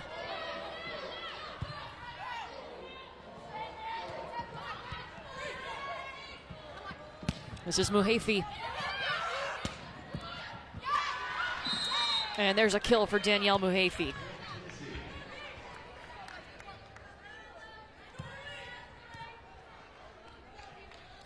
Muhafi's been one of the bright spots offensively.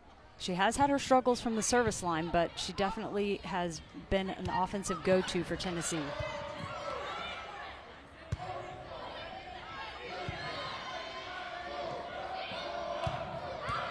Malin Garrett from the right pin gets it in.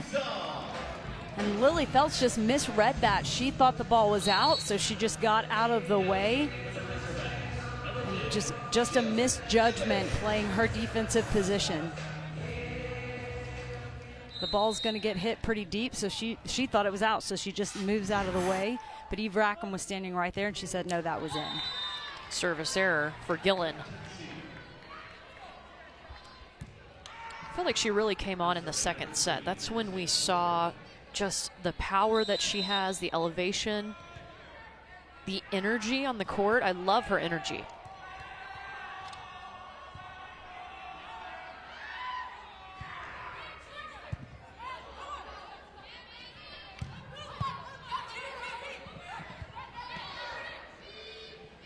Gracie Ryan goes out to Cartwright.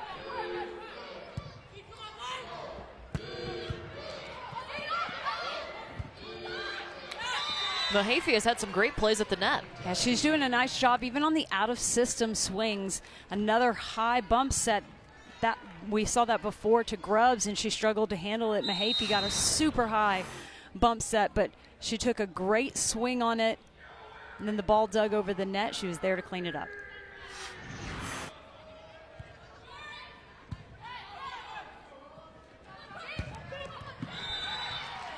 Maggie Cartwright. It doesn't look like she's had the flu the last few days. Absolutely not. And not just some of the great swings we've seen from her here lately, but her passing has been really good. Mm-hmm. They are going after her in certain rotations, and she is handling it so well. Right now, Tennessee's just going back to Muhafi over and over. And I would too. She's a go-to right now. Now she goes back to the service line. This is the one area she has had her struggles, so we are going to see a substitution. Pelizon's going to come in, and take over serving duties, but props to Mahaffey. She has been outstanding attacking-wise for the Lady Vols. Earlier in the season, she was moved to play 6 rotations as an outside hitter. They since have moved Lily Feltz into the front row, and now she's back over on the right pin, Mahaffey is. Point for the Razorbacks. And Jason Watson has to be happy to have Maylin Garrett back in the lineup. She was out with concussion protocol, and she's someone who has really steadied Arkansas on that right side. They've moved players around a lot, but she has really picked it up on the right side, and it's been working for Arkansas to get better. And that's what they're trying to do, just get a little bit better every single day, and we're seeing that pay off for them right now.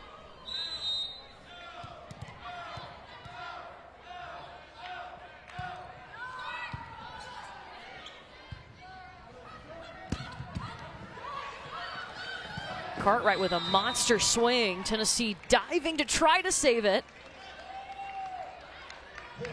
You love the hustle. Definitely don't want your players risking getting injured, but Tennessee preaches going after everything, all out hustle on every play. The coach is doing a nice job of moving the chairs out of the way. Yeah, quick thinking. I think Tyler Adams was the one that pulled him back. Power swing from Andrino off of 1 foot. We haven't seen a ton of that from Tennessee. And a lot of that had been due to the passing. They also were running that 6-2 in those 2 rotations, so they always had an opposite in there except for that 1 rotation where Sedona Hansen was front row, but now they're staying straight in a 5-1 with Hansen staying in the whole time. And Tennessee has gone in and out of the 6-2 all season. They've used it sort of as a weapon.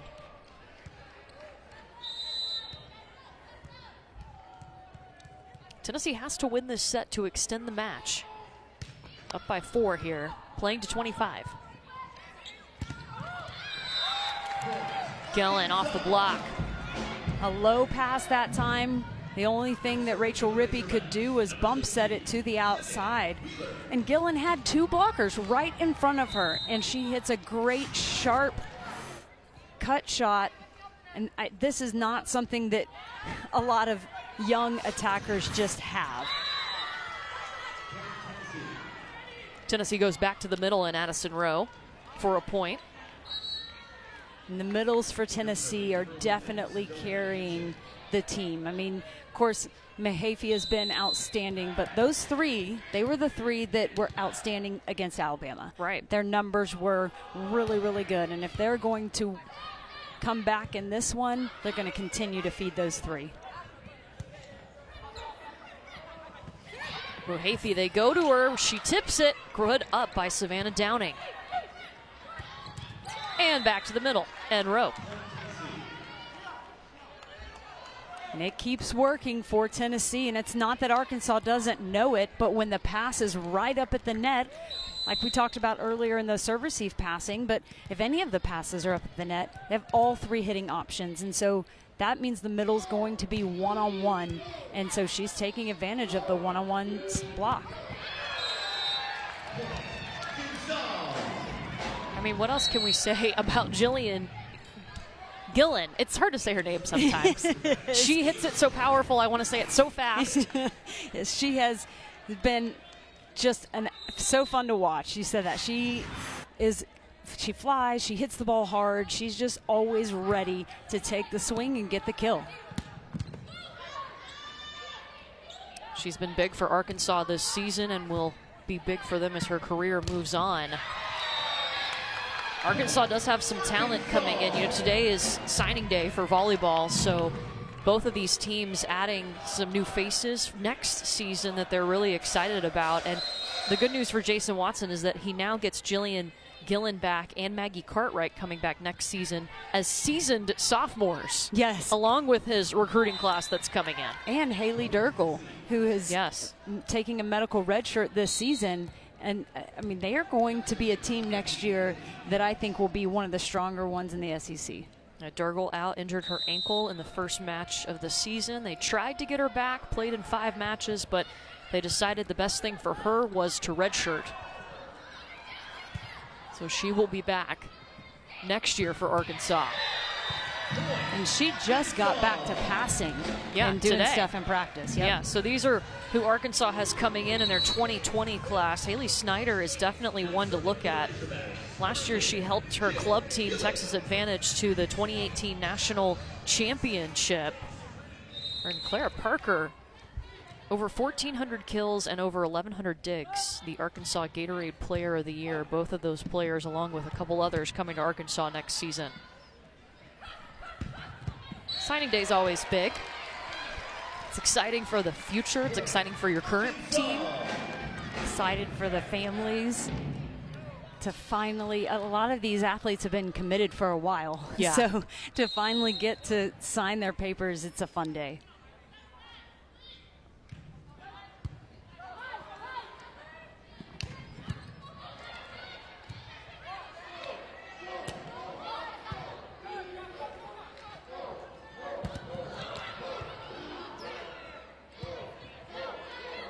Gillen out of the back row.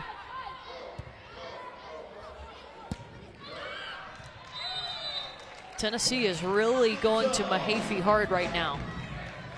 Even out of system, she's getting the ball, and that was a pretty tough angle she was trying to swing, as that bump set was well behind the 3-meter line, and she just made the unforced error, but that was a pretty tough angle to swing.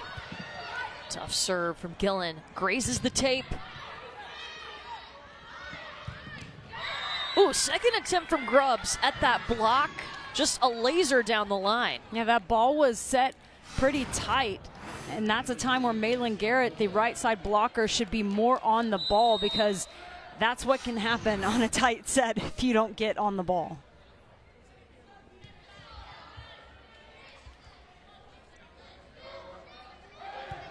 Tennessee has to win this set to extend the match. They dominated the opening set, but then Arkansas took sets 2 and 3. And Maggie Cartwright continuing to produce for Arkansas. That time going sharp cross. And if she's going to play this well coming off of the flu, you know, no flu shots for her. That's right.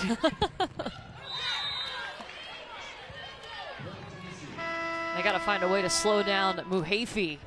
Tennessee leading by a couple points here in a must-win set for the Lady Vols.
Saturday Night Football presented by Bass Pro Shops and Cabela's has the best of the Big 12 going toe-to-toe in Waco. Number 10, Oklahoma, taking on unbeaten number 13, Baylor.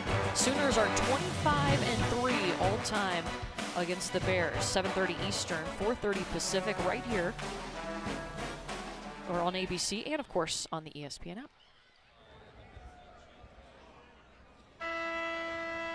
Tennessee up by 2 points here in the fourth set.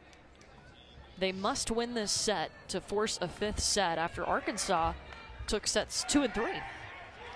And Tennessee's hitting percentage is .385 in this fourth set. Definitely picking it up. They had struggled in sets 2 and 3 big time. So that's what they needed, a lot more offense.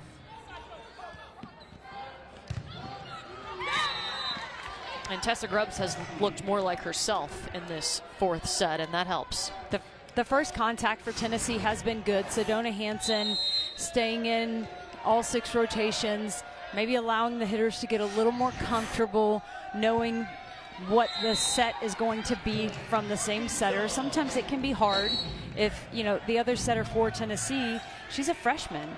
Kaylee Keeble's a freshman. She's still learning. She's going to have a great career, but sometimes that comes with the ups and downs. We've talked about the freshman for Arkansas. So, you know, picking it up offensively, I think, has to do with not only the first contact and better passing, but Sedona Hansen. Well, Tennessee was using the 6-2 in 2 rotations before moving to just the 5-1 in that last set.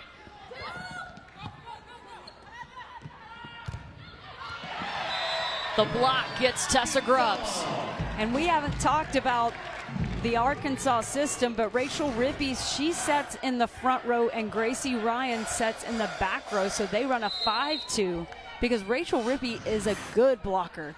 So they don't need to run a 6-2 to get a bigger block up over there. They can stay in a 5-2 and get the good, you know, both setters. And he said a lot of that had to do with who connects better with which attackers as well. It wasn't just about the block because they get that with Rippey. 6-foot senior out of Springfield, Missouri, and what a transformation she's had over her career. When Jason Watson got to Arkansas, he told us, you know, she was bump setting more than she was setting with her hands and really got in the gym and worked on it. And here she is in her senior season.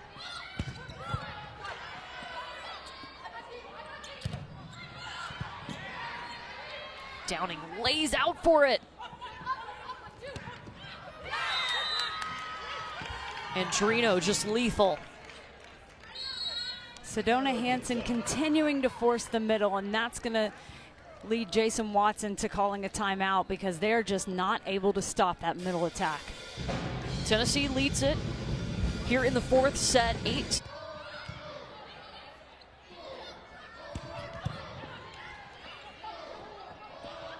What a rally right here. Arkansas just keeps calling on Maggie Cartwright, and she hits the antenna. We mentioned the selection show will be December 1st. You can see it on ESPNU. We will have TV coverage for you from the regional round all the way through the national championship match, which will be December 21st on ESPN2.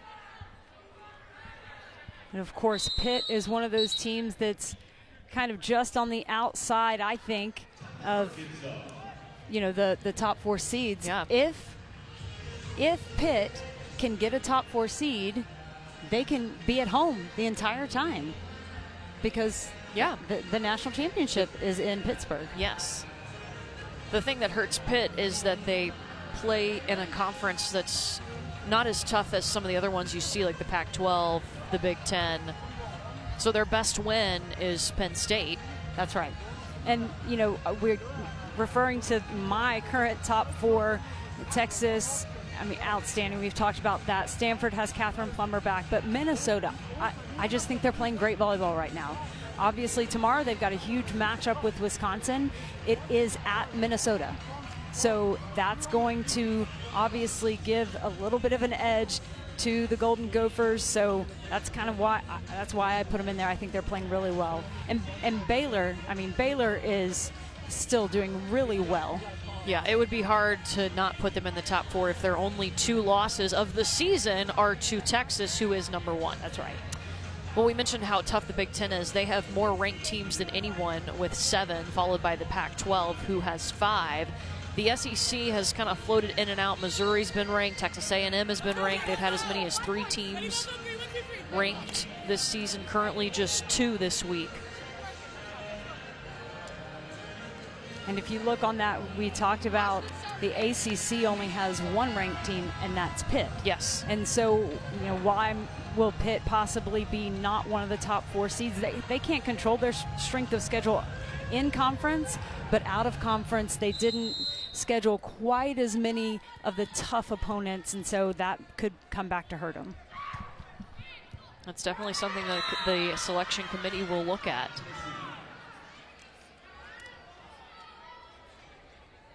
Tennessee with its largest lead in this set here, up 21-15. looking to force a 5th set with Arkansas. And keep in mind, Tennessee won the opening set 25-16.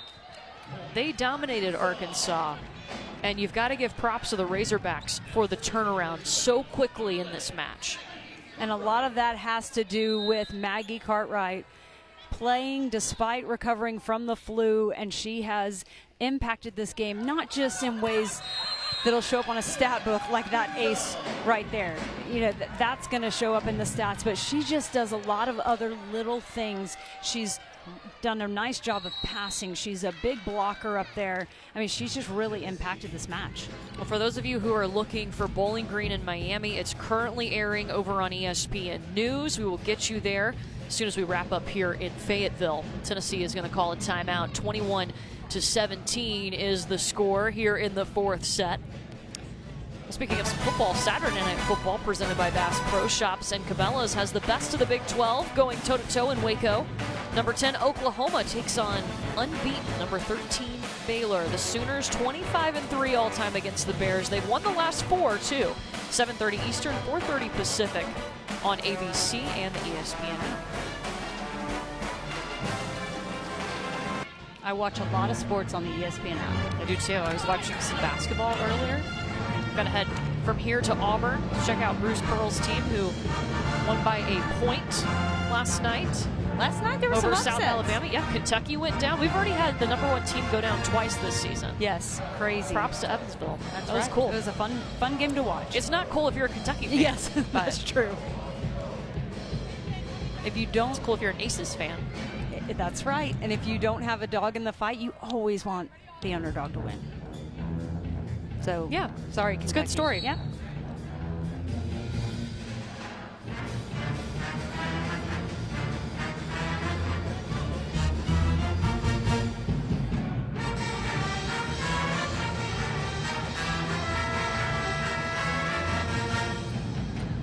So both teams ready to go. Arkansas pushing Tennessee right now. If they come back and win this set, Arkansas will win this match.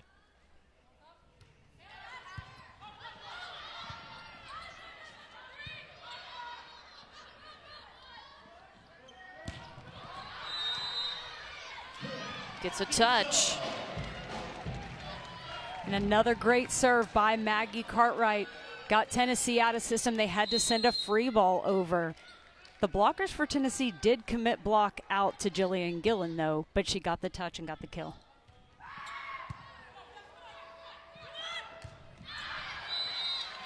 Felt's way too long.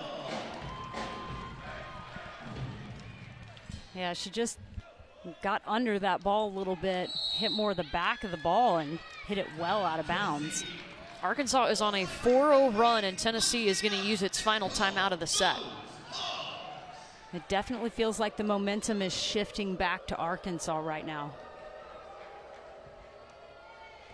Well, we talked about what Arkansas has coming in as it is signing day for volleyball, and Tennessee has some great talents coming in. Jasmine Brooks has signed to come to Tennessee. She's a 6'1" outside hitter, an Under Armour All-American honorable mention, and Eve Rackham said, you know, they hope long-term that she's going to be a 6th rotation outside hitter for them. Both of her parents are coaches, so you know what that does. Your IQ, you know the game so well because you have a daughter, Allie, and she has to live and breathe volleyball every day, whether she wants to or not, and That's she right. loves it. She does. She's obsessed. But both of Allie's parents coach. My husband coaches too, and so she hears about us. We talk about it all the time. So it's not just the time spent in the gym, which is a lot. Yes. But just all of the discussions about volleyball or volleyball. People watch volleyball on TV when they're at home. Yeah. And so a coach's kid really does kind of have a little bit of, well, or sometimes a lot higher volleyball IQ when they come in. Yeah, so Eve Rackham excited about all 3 of those players, an outside hitter, a setter, and a middle signing with Tennessee to come to Rocky Top next year.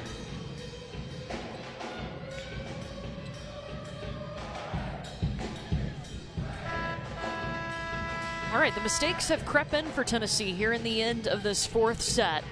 Arkansas has scored the last 4 points.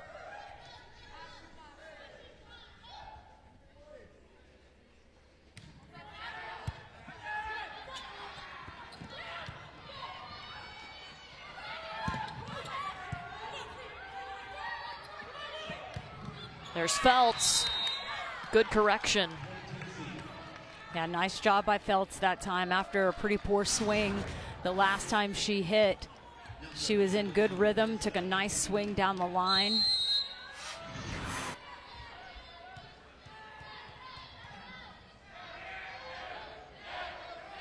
Tennessee's 3 points away from forcing a 5th set. Gillen is blocked.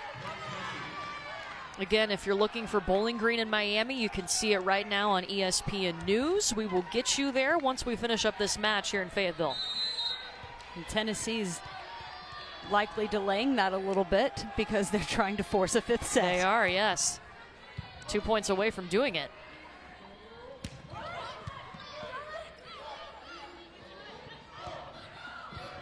Lily Feltz. Oh, a pancake from Savannah Downing.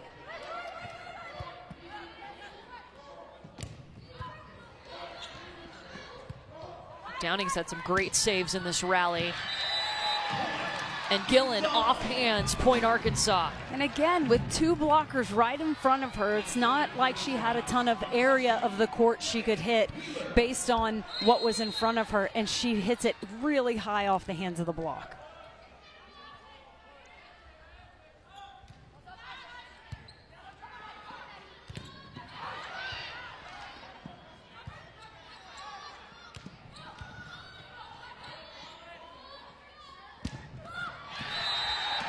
The touch again, another point for Arkansas. They've pulled within 2. And here down the stretch, Gillen is the go-to for Arkansas. Tennessee, of course, they'll look to run the middle if they can get a good pass.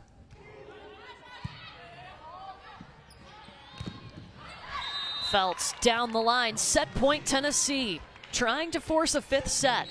And credit to Sedona Hansen for going to the outside, because Arkansas had to be thinking that was a good pass, chance to run the middle. They scored a lot out of the middle. Lily Feltz taking a couple good swings here down the stretch.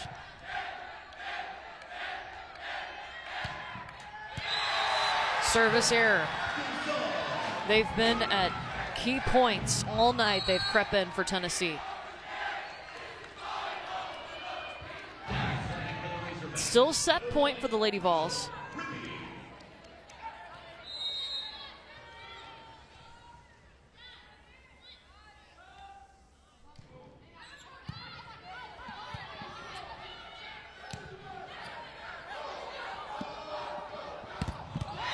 And Feltz is stuffed. And how about the celebration from Jillian Gillen? Probably told her entire life she couldn't play at the higher levels of collegiate volleyball in the front row, but she's come up big with kills and stuff blocks. 3rd set point for Tennessee.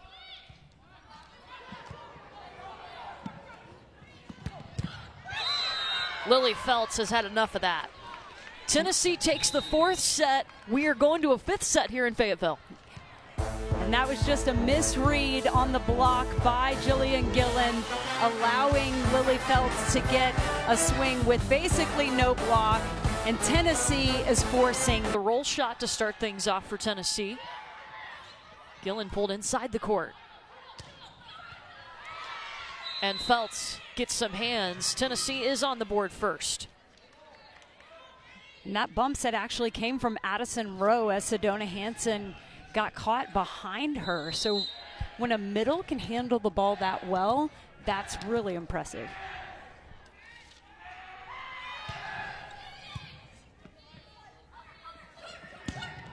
Gillen, the power.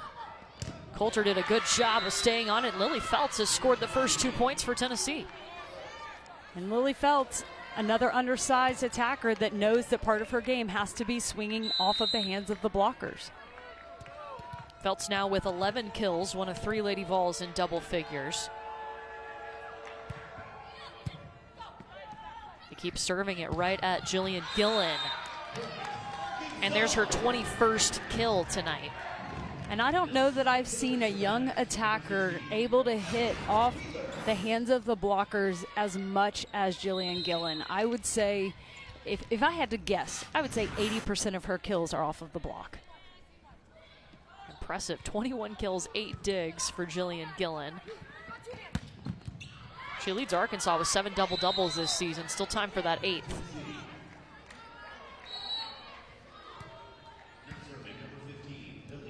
Tennessee has Tessa Grubbs back in as Feltz goes to serve.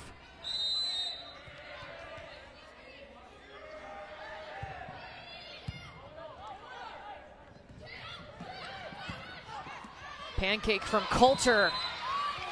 Nobody there to help her out. Addison Rowe was again in front of Sedona Hansen, and that time she didn't play it. There's a beautiful pancake by Madison Coulter, but Rowe just thought, well, Hansen's right behind me, I'm going to let her play it. Miscommunication, point Arkansas. Grubbs gets a powerful swing off.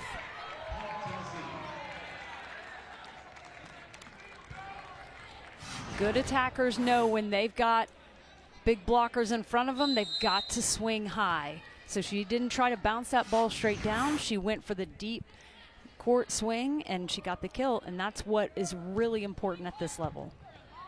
Well, now she's in double figures. 4 Tennessee attackers with double-figure kills. And there's a kill for Arkansas. Wow, Maylin Garrett just unleashed on that ball.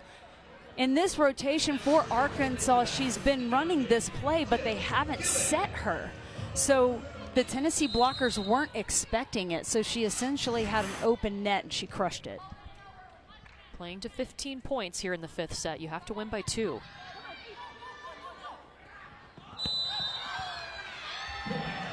And that's a double called on Sedona Hansen in Tennessee. And it's just an unfortunate break for Sedona Hansen. That ball was passed really, really, really high. And as a setter, I can tell you it's really hard to set a clean ball when it's that high.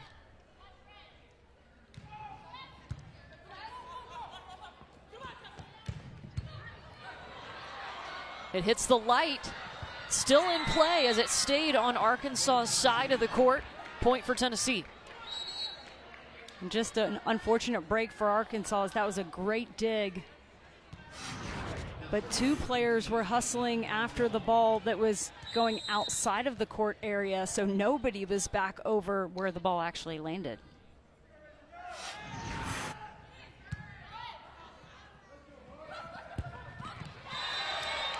Maggie Cartwright. You know, Jillian Gillen she has over 20 kills, but Maggie Cartwright has had such an impact. And when a player can find a way to dig deep and do what her team needs despite coming off of having the flu, you know that's a pretty special athlete. Tessa Grubbs is the go-to right now for Tennessee. Savannah Downing took a moment to get up, the libero for Arkansas. Tessa Grubbs again hitting the ball a little bit deeper, and it looks like Downing just kind of twisted funny when she was trying to play that ball. She's out there, she's fine. Liberos are tough.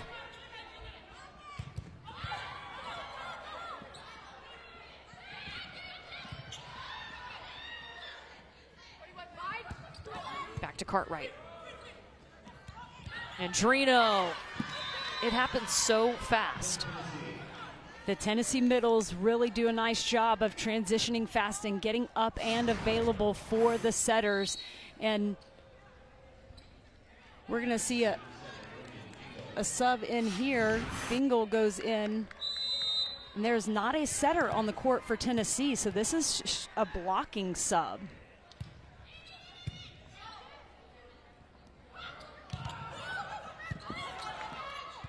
So Pelizon will bump set Lily Feltz. And it's in. Point for Tennessee. They will switch sides of the court. Well, tonight after Warriors-Lakers, stick around. They dug the ball. They were going to dig it off of the net enough so that the libero could step in and bump set it. A ball was maybe a little bit too tight, tough for Lily Feltz to get around a big block. Sedona Hansen has come back in for Tennessee. And Lauren Evans will serve for the Razorbacks.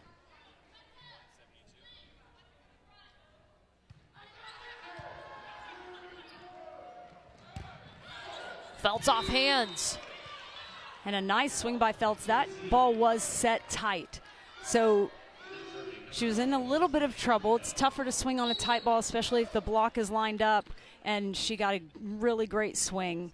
And we're going to see that blocking sub in again. You know, when you're playing to 15 points and it's tight, you do everything you can to sneak out whatever points you can get.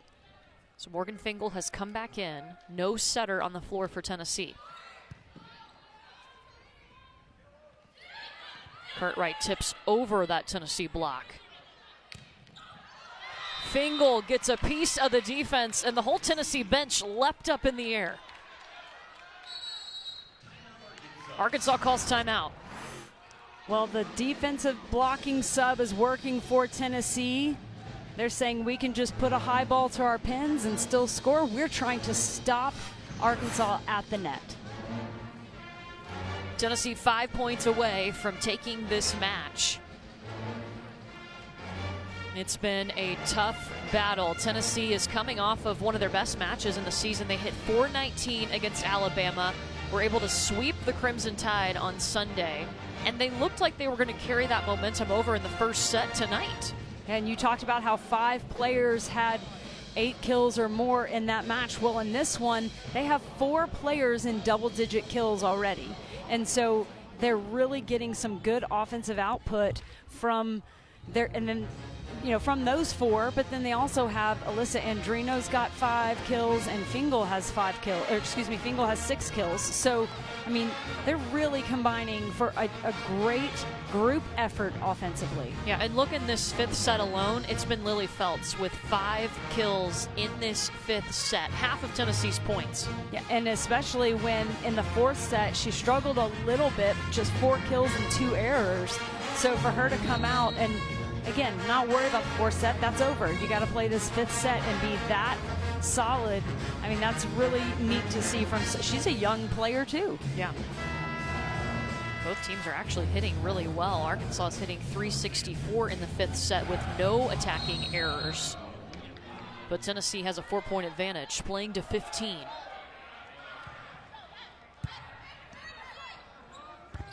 Rippey back to Wheeler.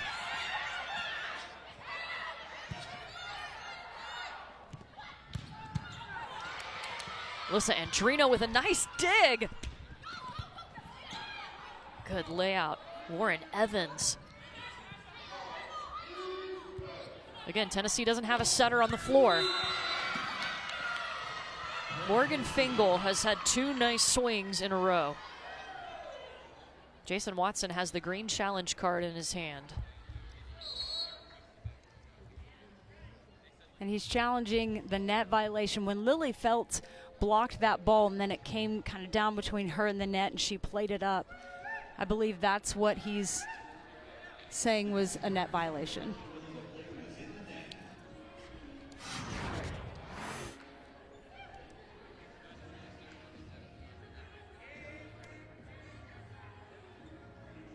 So it was actually earlier in the rally. It was a one-on-one block. Lily Feltz was out there by herself. And the ball was hit into her hands, but it came down on her side of the net. When it happened live, I didn't think she was in the net. I thought it possibly could have been a lift, but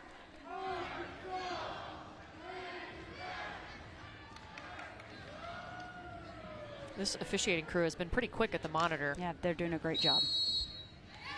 Still a point for Tennessee. Arkansas will have 1 challenge left because we are in a 5th set. They get an additional challenge.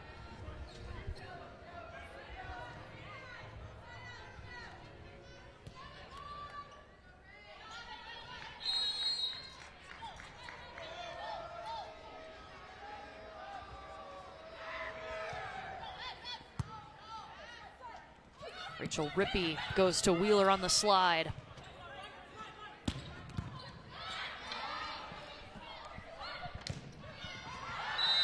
Cartwright out. Tennessee, all the defense pulled up at the same time. Yeah, and right now, Gianna Pelizon is responsible for setting duties, and it is paying off for Tennessee to be in this defensive setup. Yeah, so Tennessee has pulled their setter for the last few points to get that bigger block in at the net.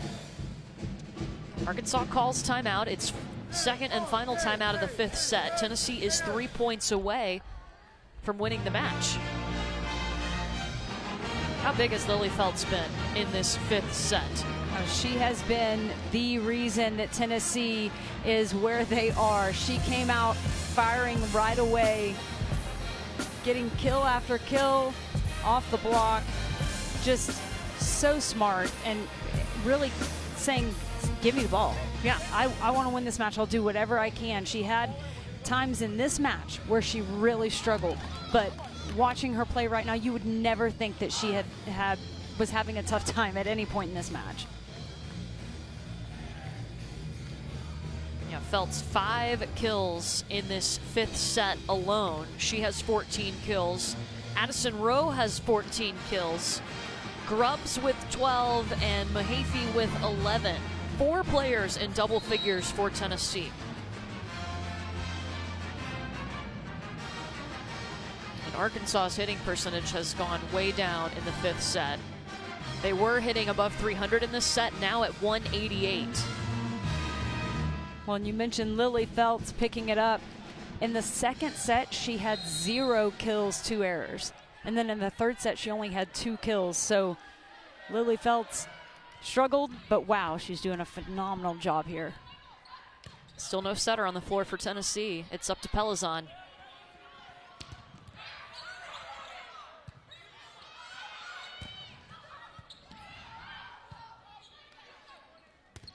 Rippey has to take a swing at it.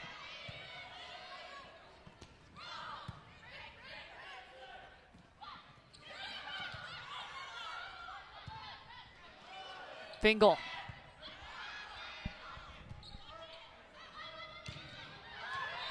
It's out, but off of hands. Point for Arkansas. And finally, Arkansas gets the side out. Tennessee using the defensive lineup. It paid off. They were able to get a pretty decent lead. An 8-1 run for Tennessee. Yeah, but now Sedona Hansen back in, and then after this, she'll rotate to the back row when they side out.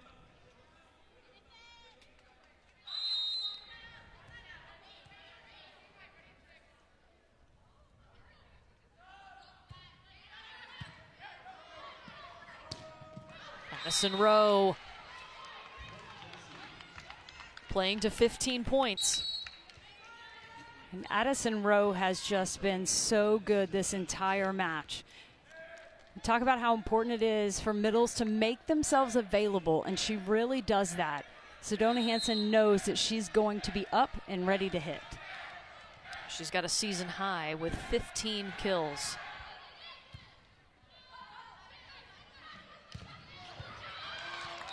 Jillian Gillen has been quiet in the fifth set. Well, a lot of that has to do with she wasn't in the front row. Yeah. When those long runs of points were happening for Tennessee, Gillen was in the back row, Cartwright was in the front row. So they just are getting her to the front row and see if she can maybe get a little bit of momentum, but there's not a lot of time left. 22 kills for Gillen. Addison Rowe just climbing up, climbing up. And that ball was set a little bit too high for Rowe, so instead of her just trying to hit an easy shot, she just puts a tip shot down, and she pushed it pretty hard enough where a defender couldn't get under it. Match point for Tennessee.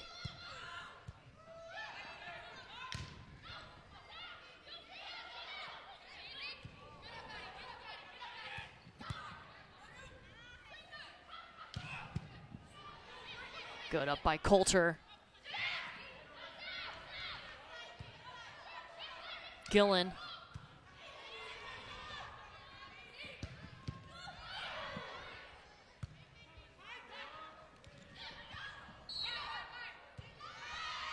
And Arkansas under the net. Tennessee is going to win the match. And how about Tennessee going down 1-2 and then